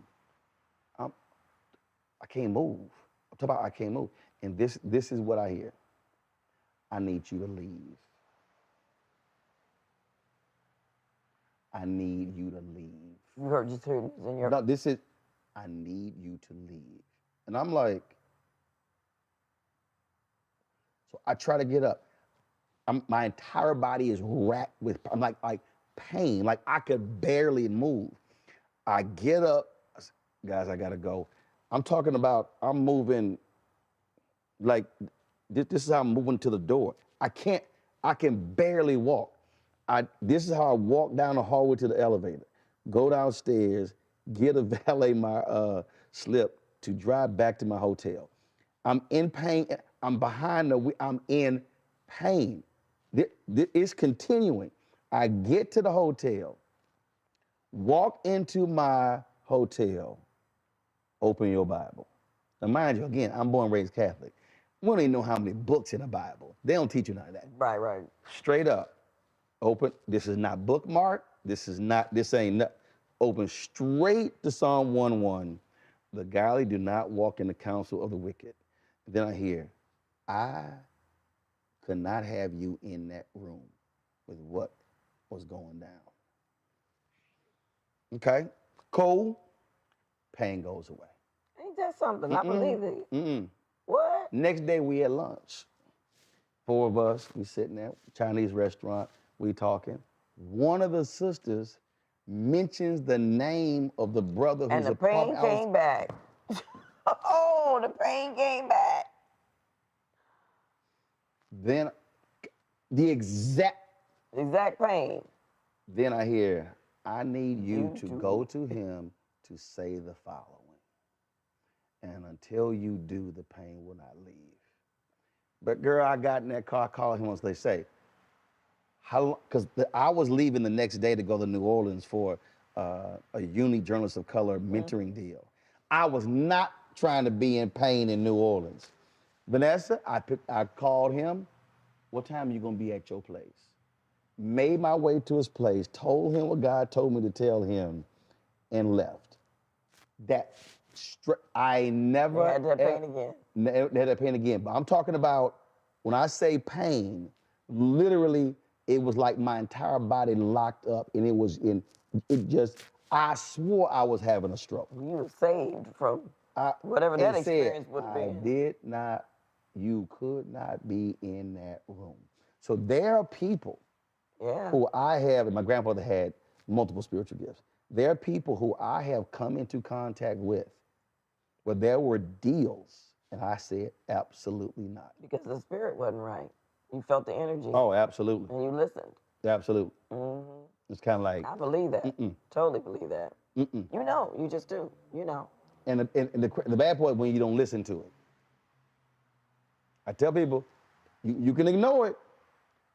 I have stuff, it has happened to me where it saved me.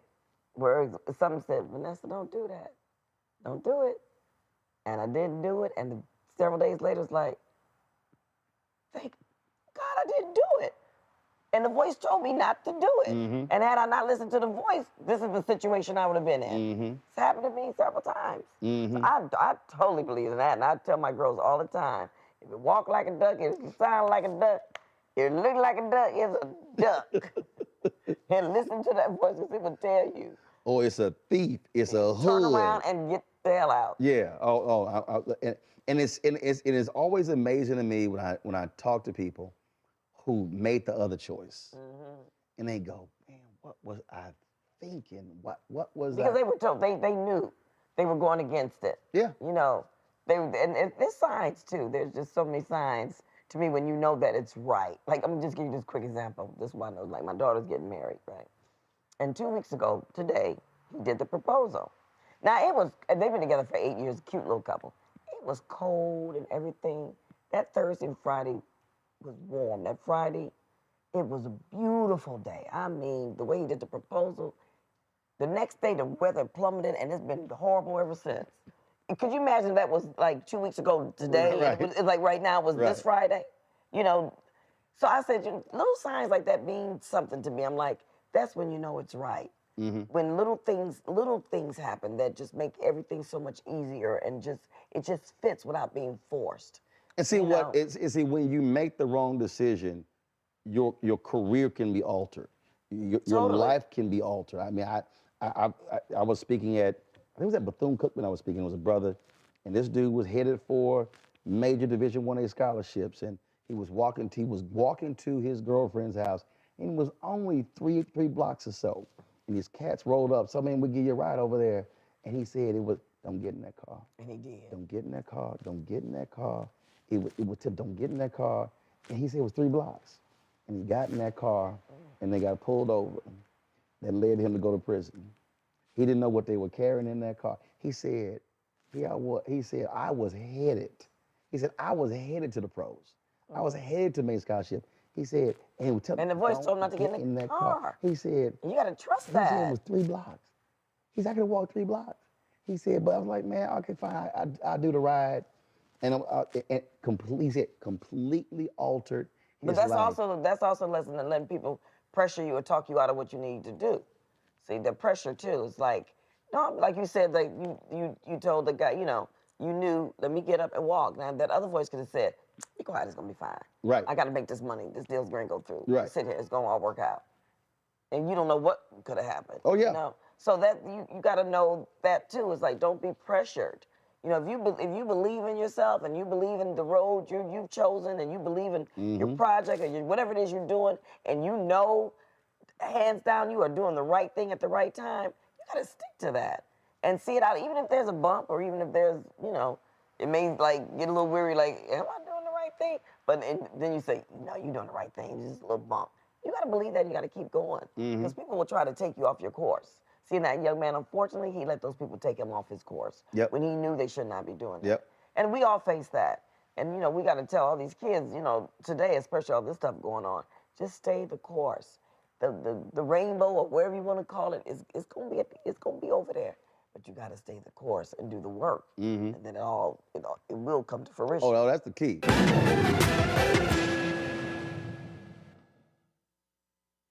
But we begin tonight with the people who are really running the country right now. Now, Trump is often wrong and misleading about a lot of things, but especially about history. Donald Trump falling in line with President Elon Musk. In the wake of the unsettling news that MSNBC has canceled Joy Ann Reid's primetime show, The Readout, Roland Martin and the Black Star Network would like to extend an invitation to all of the fans of Joy Ann Reid's MSNBC show to join us every night to watch Roland Martin Unfiltered, streaming on the Black Star Network for news, discussion of the issues that matter to you, and the latest updates on the twice impeached, criminally convicted felon-in-chief Donald Trump and his unprecedented assault on democracy, as well as co-president Elon Musk's takeover of the federal government. The Black Star Network stands with Joy Ann Reid and all folks who understand the power of Black voices in media. We must come together and never forget that information is power. Be sure to watch Roland Martin Unfiltered weeknights, 6 p.m. Eastern at youtube.com/Roland S. Martin or download the Black Star Network app.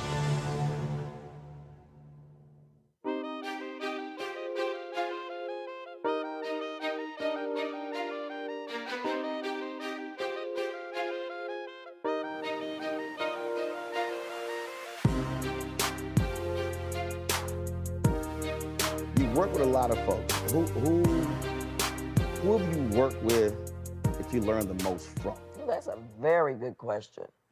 Wow.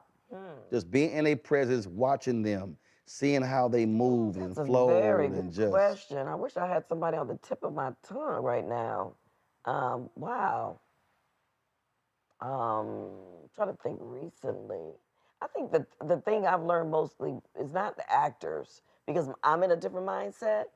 It's like just watching producers. Like I just finished this Vince Staples show. Vince Staples has just finished his show, playing his mother. And watching those young producers on set, I was learning from watching them. I was learning from watching Vince, because he's running his stuff, baby. I had to pull him aside and tell him how proud I was of him, because he realizes his name is on the show, and he is involved, and he's writing some of the episodes, and he is involved in every little thing. He's just not that person sitting back being the star. And so, yeah, I have to say just recently, because I just finished rapping with them, I learned a lot just being on that set with, and young people, all young people, younger than me, some very young, some could be my kids, and some could be my nephews. Because with them old fools, I ain't gonna claim they gave birth to some of them old people. But no, that's a very good question. But I think I learn now more from when I'm working with directors, As an actress, I watch them, or when I'm working with producers, I watch how they're, pulling all their stuff together. Because a lot of times, when I'm working on a set, especially when I'm working with a younger group of people, because I never mess with another director's set. But there's so many times I want to pull somebody aside, like, come here, let me tell you, would you like a little advice on how to work that little line, how to do the scene? I'm gonna let the director tell you. Yeah, that's a very good question, though. But I always try to pay attention to everything that's going on around me when I work. You did a reshoot of the Coming to a Scene. Coming to America. Coming to America, and so many folks were just loving it. Is it still crazy to you, the folk who remember that scene, the barking and the hopping and the... Well, you know what? At the time, I tell people, I was just happy to get a job. Okay, I auditioned for Sherry's part. Okay, Sherry Headley's part. It was Lisa. Yep. Everybody wanted Lisa. That was a bigger part. Of course. So when I saw John Landis, when I was, when the casting director called me back to meet him, and he looked at me, he said, there's this other part. And I'm thinking, shit, I don't want to do this other part. I want that main part. I want to do Lisa, So he said, would you mind looking at it and going out? So I looked at it, I came back, and I'm like, well, this would be better than nothing, I guess, So long story short, we know I got the job. And if you would have told me then that it was going to have the longevity that it had now, I would have been like, you sure about that? So I don't mind at all. People go like, you get sick about it? Not at all. It's the gift that keeps giving. It's the gift that has introduced me to other generations. It's the gift that got me into Come to America 2. It's the gift that got me grouped with somebody as famous as Eddie Murphy, So, Whatever you like. Yeah, I mean, I got when they recite famous movie lines. Exactly, So it's like, yeah, it was great. Other night we were talking about famous movie lines, and somebody brought up the one from What's Love Got to Do with It? You ain't got to hit me, boo. You ain't got to hit me one time. See, I knew that one too. Right? Yep, same thing.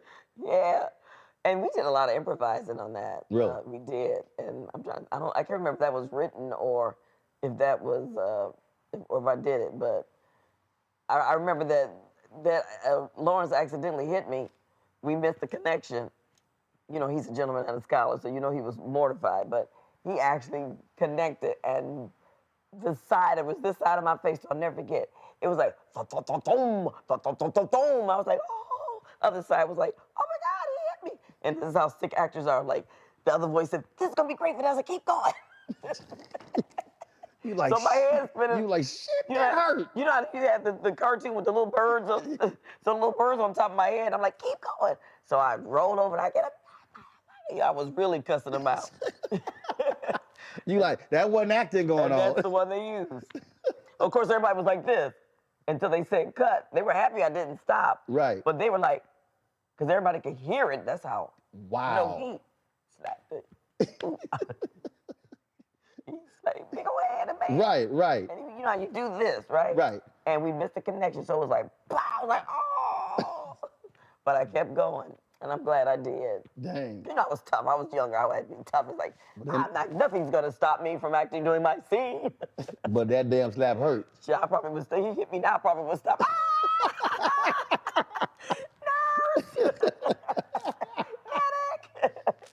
No! What would you say was the most fun you had with the Oh my role? God, now that's easy. The most fun I had doing a job was Inkwell with Joe Morton, Suzanne Douglas, Glenn Turman, and Mary Alice. Baby, it was like the young people and the old people. Remember the movie? Because you had AJ, and Lorenz, although Jada. AJ is close to me, she was playing, she's close to me in age, but she was playing younger. Right. So she was kind of on this side. Baby, we partied so hard. We had so much fun. We had to remember that we was down there doing North Carolina shooting a movie.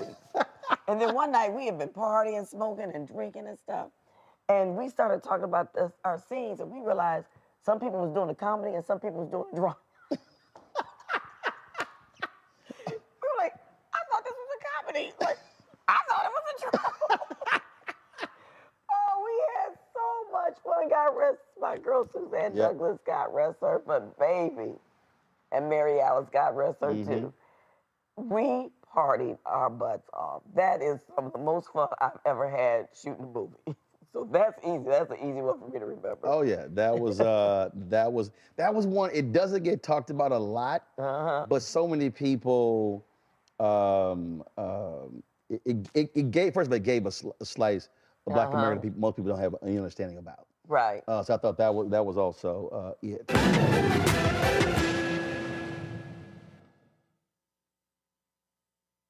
What's up, y'all? Look, Fanbase is more than a platform. It's a movement to empower creators, offering a unique opportunity for everyday people to invest in Black-owned tech, infrastructure, and help shape the future of social media. Investing in technology is essential for creating long-term wealth and influence in the digital age. The Black community must not only consume tech, we must own it. Discover how equity crowdfunding can serve as a powerful tool for funding Black businesses, allowing entrepreneurs to raise capital directly through their community through the Jobs Act.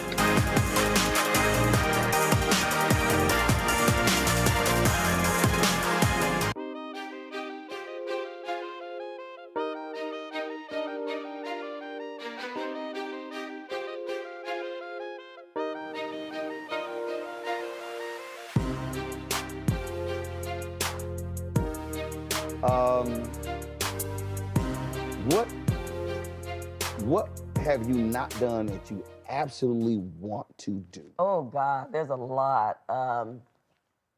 There's a lot. What I really want to do right now, I want to direct a real good indie movie. I want a really good script, though, a real good gritty script that's really character-driven, about real people, natural people, not, just like family-oriented. That, there's conflict in the family, and then these resolution and different storylines going on. That's something I haven't done that I really want to do. And acting-wise, I want to do like a remake. Like I would love to do Black remake of what was it? Oh God, why can't I think of the name of the movie all of a sudden? I've always been blessed by the kindness of strangers. That's the famous line from it. That's 66-year-old brain. Streetcar. Okay. Streetcar in this house. Sorry, I've always wanted to do a Black movie version of that. Something like that. Or to do The Graduate, something like that. A remake of an old movie like that. Okay. That would be nice. Yeah, there's a lot I want to do. When we go to another dinner party? Yes, that was way. It is so funny because, everything out here is always, foo-foo. And what I would tell people, they were like, I heard about the dinner parties. I was like, y'all don't understand. I said, it was straight up, come to town, text message, it's a get-together. Wasn't no dress code. And I tell people all the time, that what I loved about it was because you had Bill Duke, Ray J, and Ray J's mama and dad out there playing bid whist. Right. And then you had folk on the inside. And it was just all of these for me, it was like growing up like I grew up in Houston, when you have family get-togethers. And what kills me, folks were like, man, we got to do this again. I was like, all y'all live here. I'm the one who don't live here. They were like, well, you the one who connect folks. I was like, well, you let me know when you come to town, get enough notice, honey, that's easy. I love dinner parties. First of all, I'm a home chef. That's the thing I love. And I love setting a beautiful table. And I'll have a little bigger budget this time. Yeah, but I love. Vanessa was like, how much you got? I was like, hey, I made it work though. Come on. Yeah, you did. You did. That was TV One was like, no, we can't spin. I was like, yeah, okay, y'all know y'all got it, but we made it work. Well, let me know. I'll be happy to host another dinner party. That was so much fun. I'd be happy to host a dinner party. You let me know. That was so much fun. That's something that I really enjoy. I enjoy that more than going. Didn't you have a dinner party show? Yes, yeah, in the Company of Friends. And you can still get it at VanessaMcCalloway.com and in the Company of Friends.tv. Shameless plug. But no, I love dinner parties because to me, it's just so much more intimate and fun than going to a restaurant. Right. You can stay there forever. And we entertain quite a lot, Tony and I. And everybody who's been in my house, they know if I invite you to dinner, then you know it's going to be a good dinner party. But also, y'all have an entertaining house. Yeah, because you got the indoors, the outdoors. Wait till you see the island. Honey, I done hooked up that outdoor. For Tony's birthday last year, I made him a man cave, a little cigar thing. But now he had heart surgery, can't smoke cigars anymore. But that's okay. Well, first of all, I'm allergic to smoke, so cool. No, but it's, it's like a cabana. I got you. But it's a man cave, for. Wow. But it's beautiful. I mean, I made a high-end one. And, we have this huge, big fire. It's just nice. All right, well next time I come, no, we're going to do that. We going to do that. And it was so fun. I was talking somewhere, and this person's like, oh, my God, that sounds great. And they were like, no one texted me. See, and I always get off it like, that was Roland's list. I ain't had nothing to do with that. That was Roland's list. Why did he get invited? You like, oh, that was Roland. That was Roland. Put that on me. We put the blame back and forth on each other. Ain't no problem. No, there was one person, I was like, I don't know who it was. I wouldn't take a number. He's like, you wasn't invited. He was like, he was like, wait a minute. I said, it was straight text message. I would hit Cass, it was like, yo, meet at Vanessa's house, hit the address, hit the time. Like, I like it like that, don't you? And people know that you can come to my house in your sweatsuit, but my tables are gonna be gorgeous. Oh yeah. You don't have to dress up for my house. You get it laid. But my tables. But that's why I was trying to get them to understand, like, y'all, this ain't we invite 3 months out. I was like, listen, I'll roll in town. It's like, if you're here, great. If you're not, I'm moving on to it's the next all person. good. And it's like, we're good. We'll catch you next time. Right. But oh my God, I have not done one because Ralph Farquhar and his wife hosted one. Oh yeah. D'Angela Proctor, we did a potluck at hers. Folk brought food. It was crazy. And then she ain't have a doggone stereo. So me and Mario Van Peebles trying to go find a Radio Shack to have some cables to plug up to the iPod, to her TV, to play the music. Girl, this pre-Spotify and all this sort of stuff. Like, I'm going through her son's gaming stuff, looking for the right cables and stuff. And I was like, I know what I'm doing, don't worry. But we went to a Radio Shack, it was closed. So I gotta do one. I gotta do another. Those are fun though. Those are a lot of fun. Yeah. Let me know. All right. Put me down. Well, that was good to see you. Good to see I appreciate it. Thank you for having me by just to catch up. That's how we do it. That's how we do. All right. Always appreciate it. Take care.